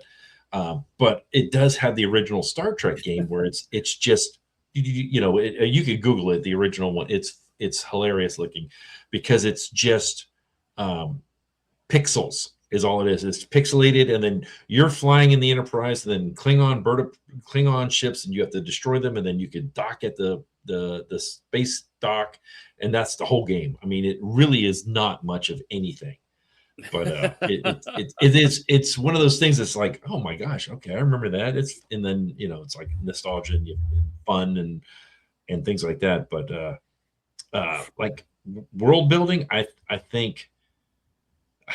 I don't know. I liked a lot of the Star Trek games coming up when I would play them, but I thought for storytelling, again, it goes back to Lucas. He made sure that the games too fit into what was being told in the story, in the books, and in the movies. Because, like you were saying, Kyle Katarn, and then they had another one called Jedi Order, where you were Kyle Katarn and you had to learn how to your force powers. And then you got your lightsaber and et cetera, Yeah. No, Kyle Katarn was a major character in Luke Skywalker's resurgent Jedi order in the books. Yeah. So he became a master later. Yep. He was a master. You have some great characters that kind of went back and forth between.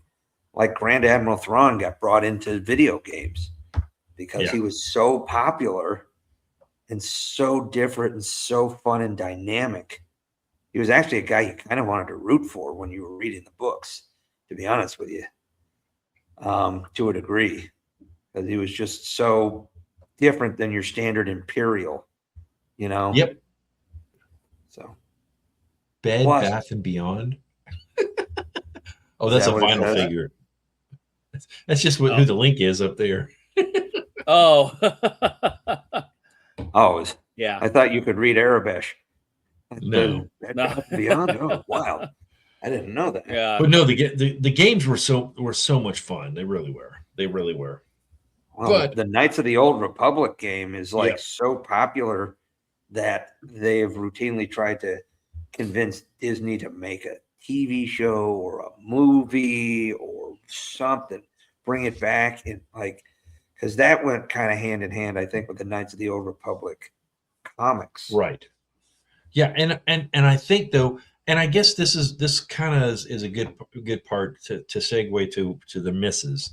I think too many times we were talking about earlier with Stargate. I think Star Trek's done it. I think Star Wars has done it. Is they try to make that initial wow spark, that how great it was, and instead of coming up with a new story, they're trying to recycle old Well, stories that's the again. Force Awakens, isn't it? Exactly. The New Force Hope. Awakens is a Exactly. new hope. It's the same story, except for they instead of a Death Star, they made a planet that can shoot a laser, Yeah. And Don't get Max you have started on that. We'll be here all night. yeah, I mean, etc. We'll leave it at that. I mean, definitely some of Star Wars failings is Lucas let go of control. And I think that was the biggest failing when Disney took over, when it came to the movies, because the last three movies, I don't want to say Grogu, and I mean the last in the trilogy, in the Skywalker trilogy, I guess you call it, The sequel Yeah. trilogy, where yeah. the sequel trilogy was garbage. I didn't like any of them. I mean, Luke would have never acted that way. Blah blah blah blah. No. Kyle Katarn was a whiny little. Of course, if you go back to the first one, if you go back to New Hope, Luke Skywalker was a whiny little kid too. Super whiny. Yeah. Well, I and was that's just gonna go funny to too, Tashi 'cause- Station to pick up some power converters. and it's funny, like I think it was Honest Trailers that really hit it hard too, because they were like the people complained about Anakin Skywalker being a whiny brat in like Yeah, episode 2, his son was. especially, and then you rewatch like A New Hope, and you're like, and Honest Trailers is like, wait, was that intentional? Yeah. Maybe. I mean, oh God. there was some things about the original prequels which wasn't bad, but they weren't good either. You know what I'm saying? They got into At least they did something new. At least they did They something did. new, but the problem with the prequels is if you grew up in Gen X, when you grew up like us, and you saw the trilogy, the original trilogy. Thank you, by the way. Thank you. You were shocked when Darth Vader said, "Luke, I am your father." Yeah. Total shock. If you watch them in order, you know what's going to happen, and it's like there's no shock factor anymore. Those three prequels should have been very. You didn't know who. You didn't know who Darth Vader was. That should have never been, because honestly, the first two, if you didn't have Anakin turning to the dark side in the third, you could have probably played it off as and not let anyone know anything happened until A New Hope, and then this big bad villain shows up with Darth Vader. Yeah. No, true. Wasn't there a suggested viewing order?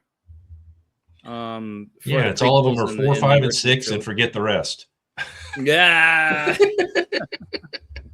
Look, I'm not going to hate on the prequels as much. Now, The Force Awakens was eventually it was the same thing I had with the Phantom Menace. Like you're watching, like, oh, the first new Star Wars and however long, and you're like riveted in the theater. You're like, this is awesome, this is great, and then you watch it on subsequent viewings, and you're like, wait a minute. It's the same story.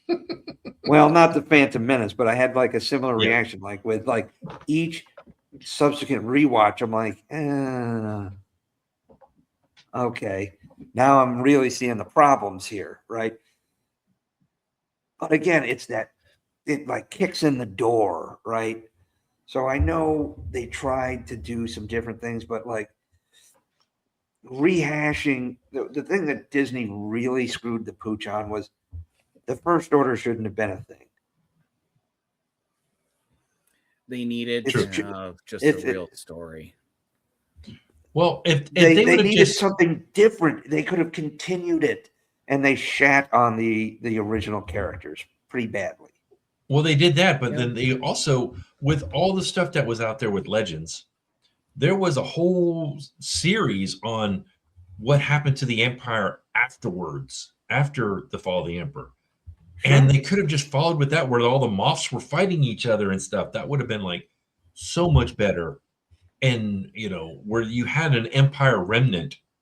I think the admiral's name was Paleon or Paleon. Admiral Pelion, yeah, he was Pelion, yeah. He was Thrawn's second in command, who eventually started.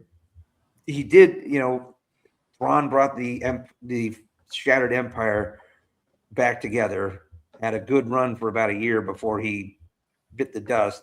Pelion was not as dynamic, but he did start small, building smaller and smaller, and he managed to get some people who kind of understood, like, okay, I'm not Grand Admiral Thrawn, but I also know I'm not some power-hungry warlord. I believe in the ideals of the Empire, kind of thing. Mm-hmm. And he built a semi-formidable Imperial remnant, which actually remained a faction, although it reached peace with the New Republic until the Yuuzhan Vong War. They actually were allies.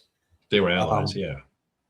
But the interesting thing about that is like that was really good and whatnot, and that's what you should have. And I'm not saying you needed to do the exact thing that was in the books, because some of the books were fantastic, and some were like, when you reread them, you're like, Jesus, what were they thinking about? There was one book where they hid rebel secrets in a painting, and they just had to protect the painting, or it was so bad. Right. That was the one that was supposed to be the prequel to the Thrawn trilogy, because it was like Thrawn starting to come out. I read that. It was like Tatooine's Ghost or something. Tatooine Ghost or something. Yeah, it was. Yeah, because they referenced Anakin's slaughter of the Tuscans in that book. I read that. Yeah, that's a good pull, Dave. Really good pull. But that's what they could have done very well. They could have at least had a structure. Like the thing that and it actually was what turned me off of Star Wars books for a while. The Yuuzhan Vong, they killed Chewbacca in the first book, and I was so angry I didn't pick up a Star Wars book for 10 years. Yeah.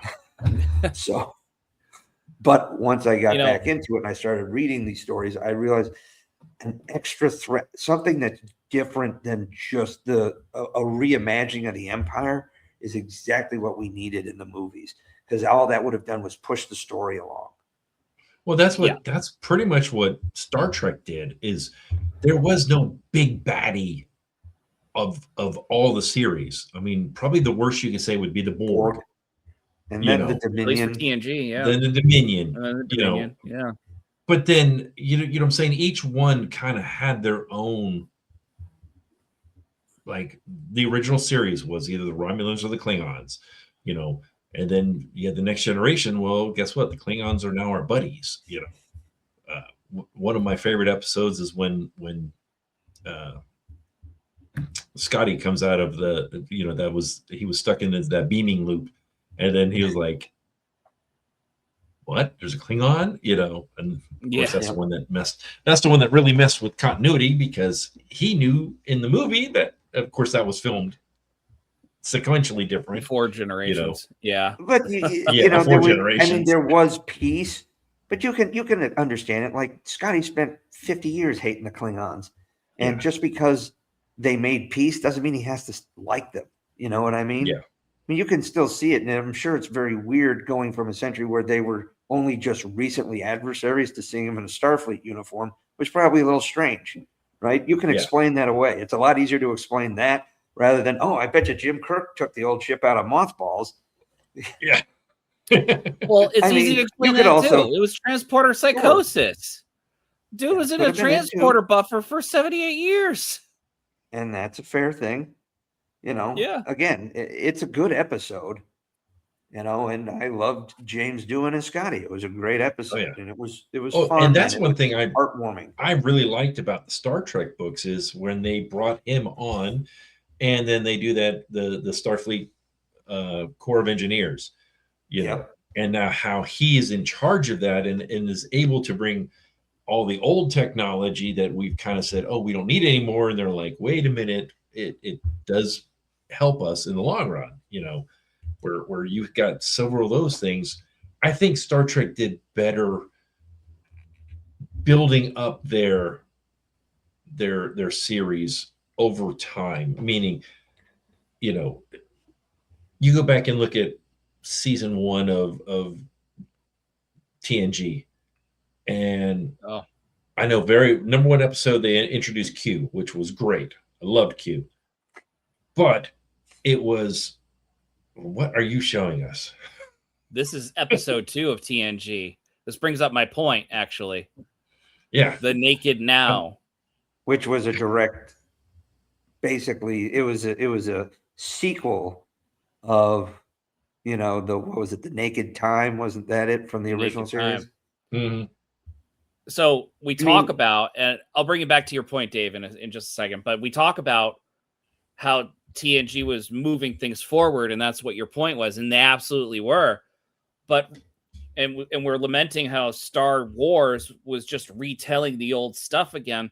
Well, Star Trek is an example of how that fails already. It was, if they had been paying attention to the case studies, Disney would have known that retelling Star Wars wouldn't be as successful as just doing your own new story. I mean, it's a risk, but higher risk yields better results. And the Naked Now for TNG was just ripped apart to shreds by Star Trek fans going, why are you doing this? And this episode was a result of Gene Roddenberry just wanting to retell scripts from the original series, just with a bigger budget and better special effects.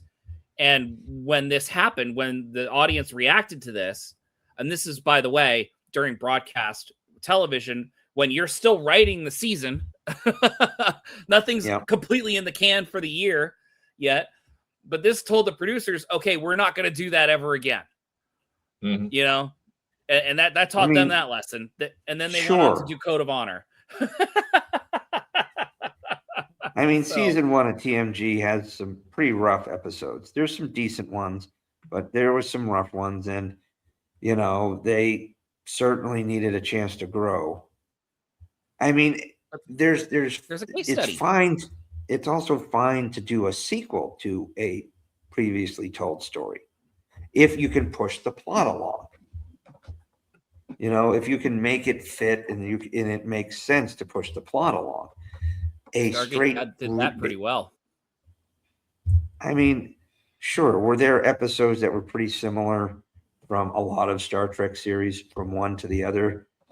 A lot of these episodes, like Enterprise, for instance, had the after Best of Both Worlds. What was it called? Home or something like that. The episode right after Best of Both Worlds, which was basically the fallout. And Enterprise does that. They get back to Earth. They fix their timey-wimey shit, and after then they come back and they have their own episode like that. Yeah. What I was going to ask, what was the point of that when it's introduced? The Borg were introduced in TNG, not Enterprise. That was one of those. Again, that was retelling the story. That was retelling the same story, but why?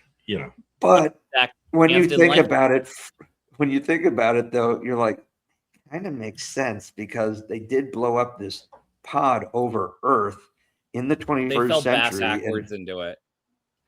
Kind of. You could. The reason why, Yak does kind of screw with history by this point, but you can see some logic to it. At least it wasn't like, they shouldn't have done it, but you can go, yeah. They fit it together as well as feasible, they could, and it wasn't awful. It was better than the Ferengi story. The only reason why that Yeah. was any fun was because they brought Jeffrey Combs back. They brought like Clint Howard. You brought people back as Ferengi. And you're like, oh yeah, I kind of miss these guys. Was it Neelix back too? Was Ethan Phillips in it? He might have been. I think he was. Well, anyway, that being said, we're coming up on hour and 45 minutes. Anything else? Anyone else want to add like a stinger or anything? Nice little bow. I will let Dave Shaving take cream the on first top. crack at it.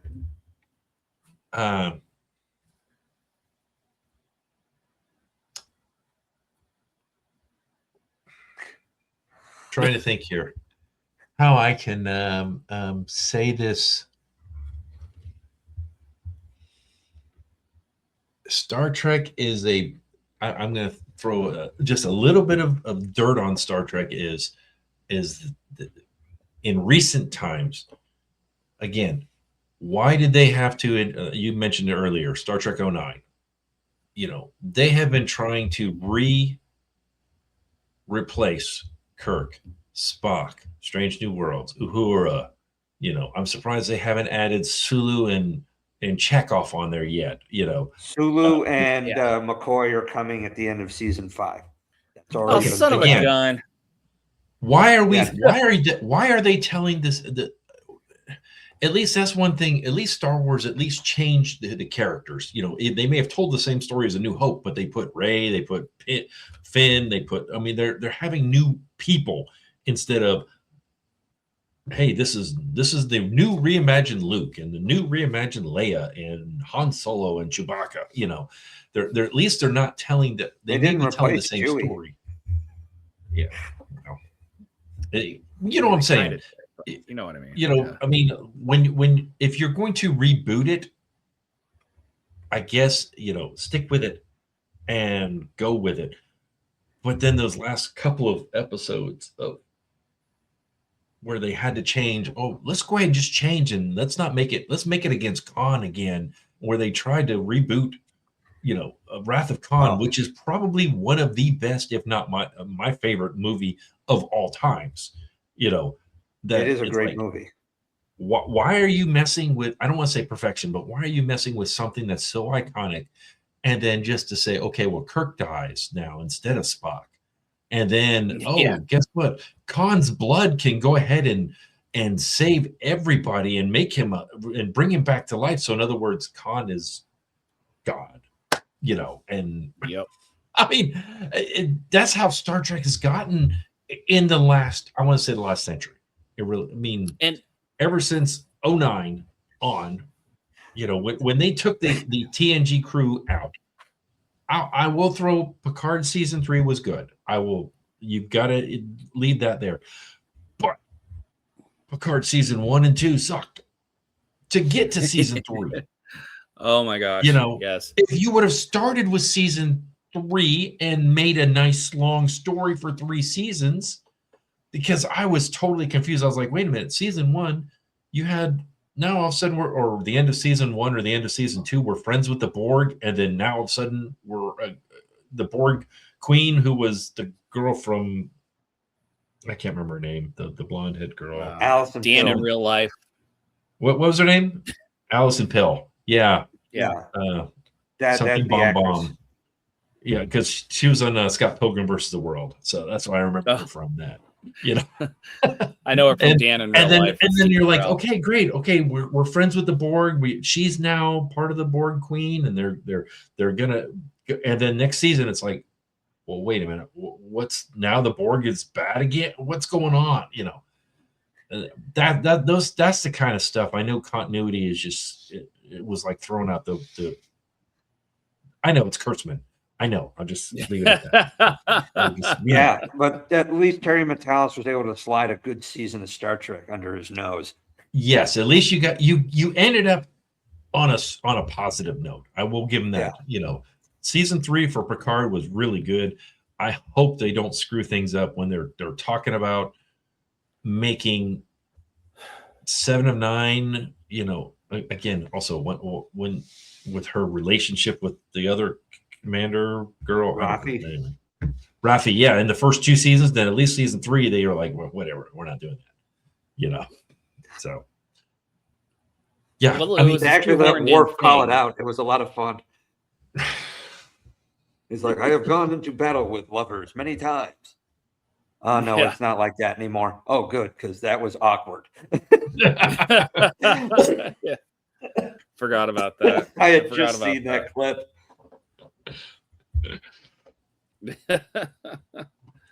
So, which one has the brighter future? I don't know. Honestly, I don't know right now because there's turmoil in Disney right now. They just fired Kathleen, what's her name? Kennedy? Yeah, Kathleen Kennedy, Kennedy. yeah, who's been in charge of Star Wars for the last several years, and she's gone Which is now. part of the problem. Yeah, exactly. I would say Kathleen Kennedy is Kurtzman. They're one and the same for these 2 different series. They really are. But I will say that Star Wars probably has a near future that's brighter because you have actual Star Wars fans now kind of back in the driver's seat of Star Wars. Dave Filoni, Jon Favreau, you have some people who really do care about it. Hey, look, if you like Mando and Grogu, great. If you don't, what I will tell you is it's a popcorn movie, Dave. So sit back. It's an adventure movie. So good. But what it is you at least have somebody who gives a shit about Star Wars. Okay, you can tell when watching it, the people who create, have a love for Star Wars. Okay, even like Book of Boba Fett with its missteps, for the most part, people liked, they liked Star Wars. Did it hit all the notes? No, it didn't. Some of the best parts of it was when they went back to the Mandalorian and followed him for like 2 episodes. The only best parts. Yeah. But you look at the Acolyte and it's like, did you not like Star Wars? Like it's so chaotic. Skeleton Crew. It's Goonies in space. It was fun. Yeah. It was Disney's answer to Stranger Things, only a lot less brutal. Very much so. Dave, what do you think? And then I just think it's a brighter future from my perspective. I think what Star Trek needs to do, I'll be honest, what they need to do is they need to get Prodigy back and run with that, because that was I didn't get to see the last season because the last season was on Netflix only, and I don't have Netflix. So I haven't seen the last season that was produced. So I don't know where it went, but it was a good story up to that point. The last I saw was Janeway was looking for, because she thought Chakotay was on the ship. So that was the last I heard of it. And I watched the first few episodes. It's good. Yeah. So I agree. The best, ironically enough, some of the best Star Trek that came out, kind of like Star Wars in TV, was the animation. Mm-hmm. I mean, Lower Decks was pretty solid and consistent from start to finish. It actually got better, some decent storytelling, and character development. Especially that last episode when they were like, yeah, that was an alternate timeline. We're not going to count those Klingon thingies. Klingons. Kling words. But it was still, it was a love letter, but it was also, it was faithful to the lore, to the canon, to the characters. And how many actors came back to voice? So many people, guest stars, main stars. And sure, did they maybe have a little more fun with it than it would be like Jonathan Frakes having more, outwardly having more fun on Lower Decks than maybe he did on Picard? Maybe. But I mean, it's still, there was some promise there. There was promise with Prodigy. You got 1 season of Picard, 1 real season of Strange New Worlds, but Discovery was a mixed bag at best. Strange New World has kind of done the roller coaster, and they're doing a lot of gimmick episodes, which, I mean, did Lower Decks do a couple of gimmick episodes? Sure. But But 40%. they didn't take core characters that you grew up with. They didn't turn Spock into what we're seeing on Strange New World. That, you know, Lower Decks, they're all offshoot players that or characters. They didn't take the you know, we can joke all we want to about Kirk, you know, womanizer or whatever, but they didn't take him anything away from him in Lower Decks. While Strange New Worlds, I think, you know, honestly, if it's supposed to be in the same timeline, how are you going to get rid of Dr. Matenga or whatever? Because I want to know that, because Bones was the chief medical officer and he was on it. There was that he was on the original series as an underling of Dr. McCoy. So how is that going to work? I don't know. Yeah, that kind of confused me. Like, I can see Uhura being a junior officer. Some of these things make a little bit of sense continuity wise, but the Mbenga thing kind of blew my mind a little. I kind of thought there was maybe going to be some fallout from, you know, him hiding his daughter in the thing to the possible murder of a Klingon dignitary. You know, at some point, he's probably going to have his Rolaren moment. I think he's going to get busted. He's going to have to go do some time, and then he'll come back as an underling under McCoy. That's, I think, what they're probably going to set it up as. It's the only thing that I can see that makes sense. You know, rather than being the chief medical officer and then coming back to be an underling for another dude. Yeah. Out of the two franchises, I think that Star Trek has the most opportunity to revive itself for all the reasons that Star Wars can't. And two case studies in this. Number one, the Star Wars, the fans by and large are pretty much done with what they're doing with Star Wars. You're talking about fans that are in charge right now, Jon Favreau and Dave Filoni. Jon Favreau is a company man. He is a Star Wars fan. He is totally about that, but he does what Disney tells him to do. He's not going to sit there. He's done fighting. Dave Filoni was in charge of Ahsoka, and that was a snooze fest. And it was mismanaged, misdirected, miswritten. It could have been 2 episodes and done. But there was a lot of opportunity that they could have ventured through with, and the writing was the dialogue was awful. Yeah, they let George Lucas write it. the you know, so we have the situation where all this news, you know, about Star Wars is on the up and up. You know, there's not no new. I read recently that they were talking about that they want to go on episodes, the last of the trilogy, or the, what do you call it? Not the original series, not the prequels, the sequels. Thank you. That the sequels are no longer canon.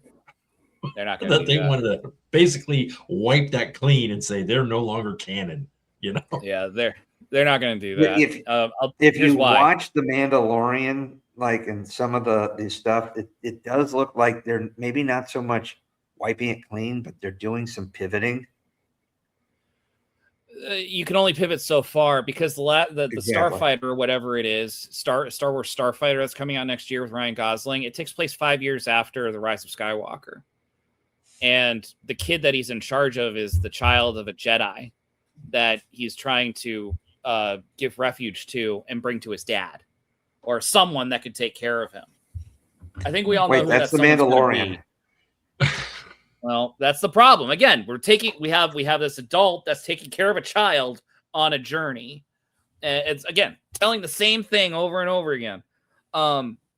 This brings me my point.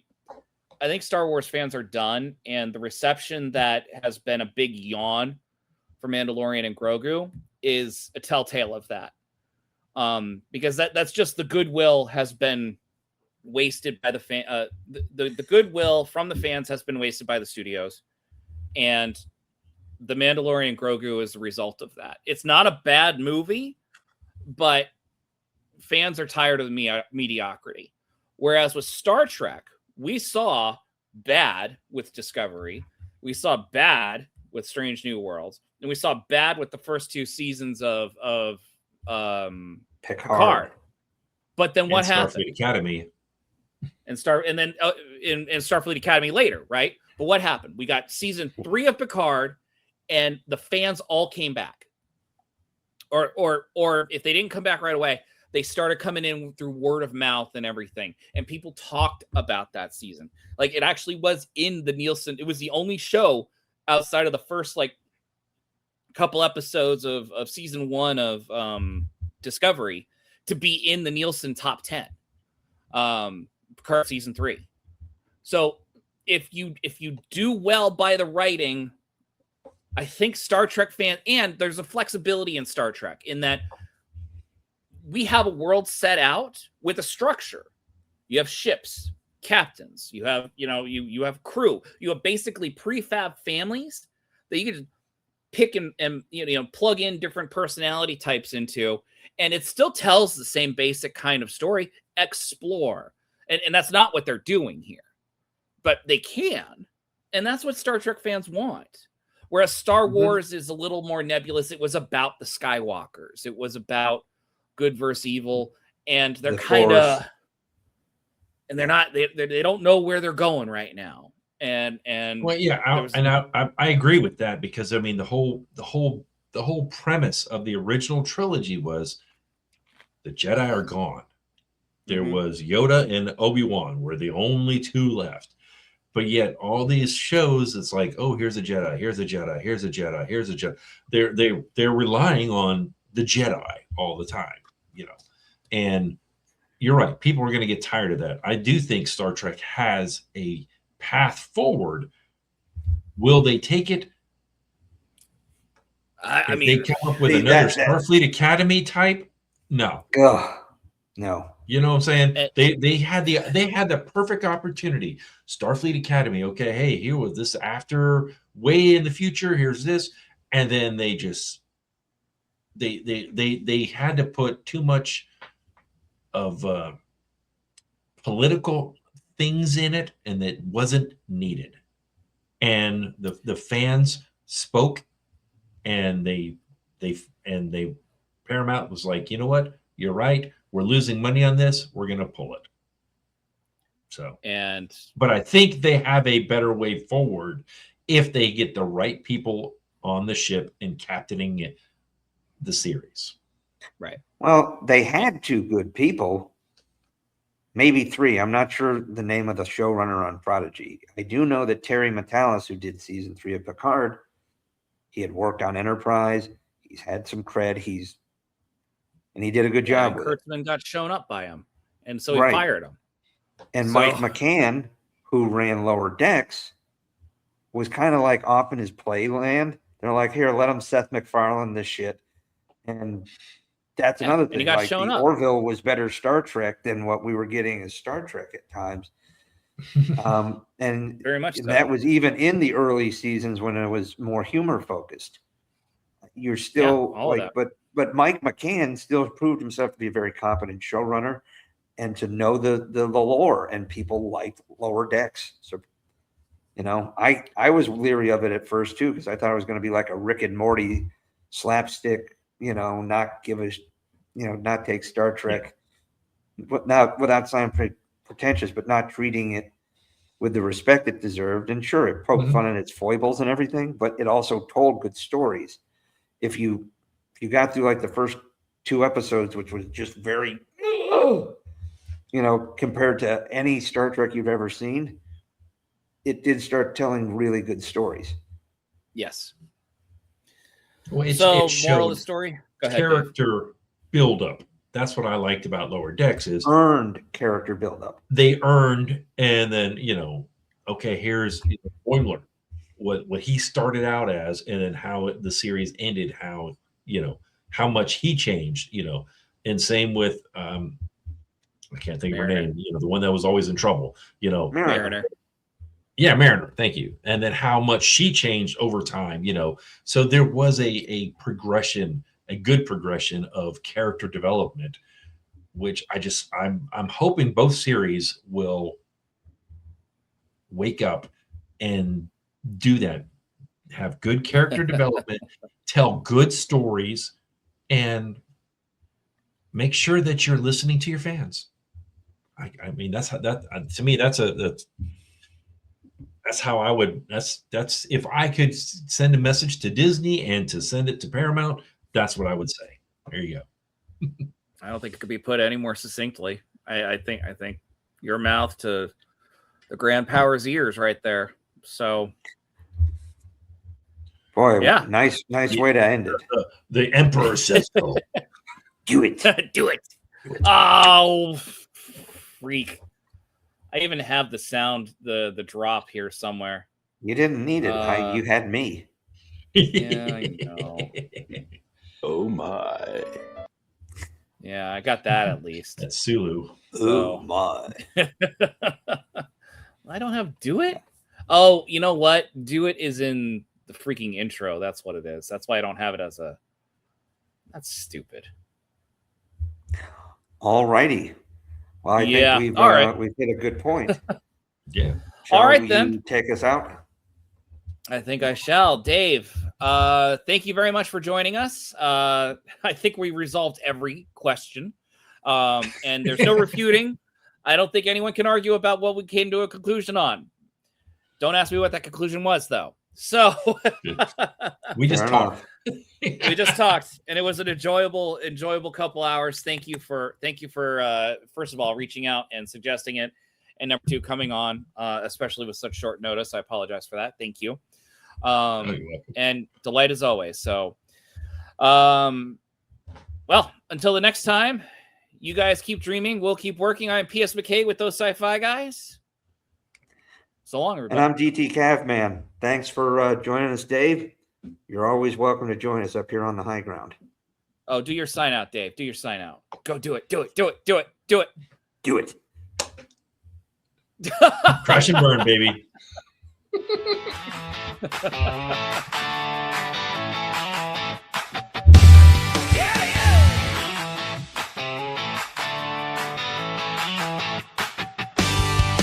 Max got a pen that can warp the stars. DT's got stories from cavalry scars. One writes the worlds where the heroes fly, the other roll tanks under desert sky. From sandbox sports to the final frontier, two kids with dreams and a six-pack of beer. Different roads, same old spark. Talking Trek till the streetlights spark. We read those sci-fi guys riding warp speed waves. Mac and DT Cammon lighting up the airwaves. Blasters or books, we're geek to the core. Laughing through the lore on those sci-fi guys.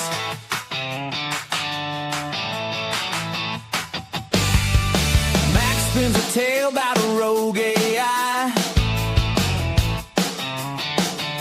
DT counters with man, I drove that guy. From doom to doom, we argue the stakes while the coffee gets cold and the pizza box breaks. Childhood pals in a grown-up fight for the best damn death scene on a Friday night. Pixels or pages, we're never done. Two working stiffs chasing alien sun. We're in those sci-fi guys riding warp speed waves. Mac and DT Cammon lighting up the airwaves. Blasters or books, we're geek to the core. Laughing through the lore on those sci-fi guys. Yeah, yeah. Yeah, yeah, yeah, yeah. Well, yeah. No capes, no powers, just regular days. But we'll save the galaxy in our own ways. Max drafting novels in the dead of night. DT's got tank tracks, turns them into light. Together we're louder than a hyperdrive screen. Two regular dudes living the sci-fi dream. Yeah, yeah, we're with those sci-fi guys riding warp speed waves. Mac and DT Cammon lighting up the airwaves. From the sandbox to the stars, we'll never say die. Tune in, geek out, those sci-fi guys. Yeah, yeah. Yeah, yeah, yeah, yeah.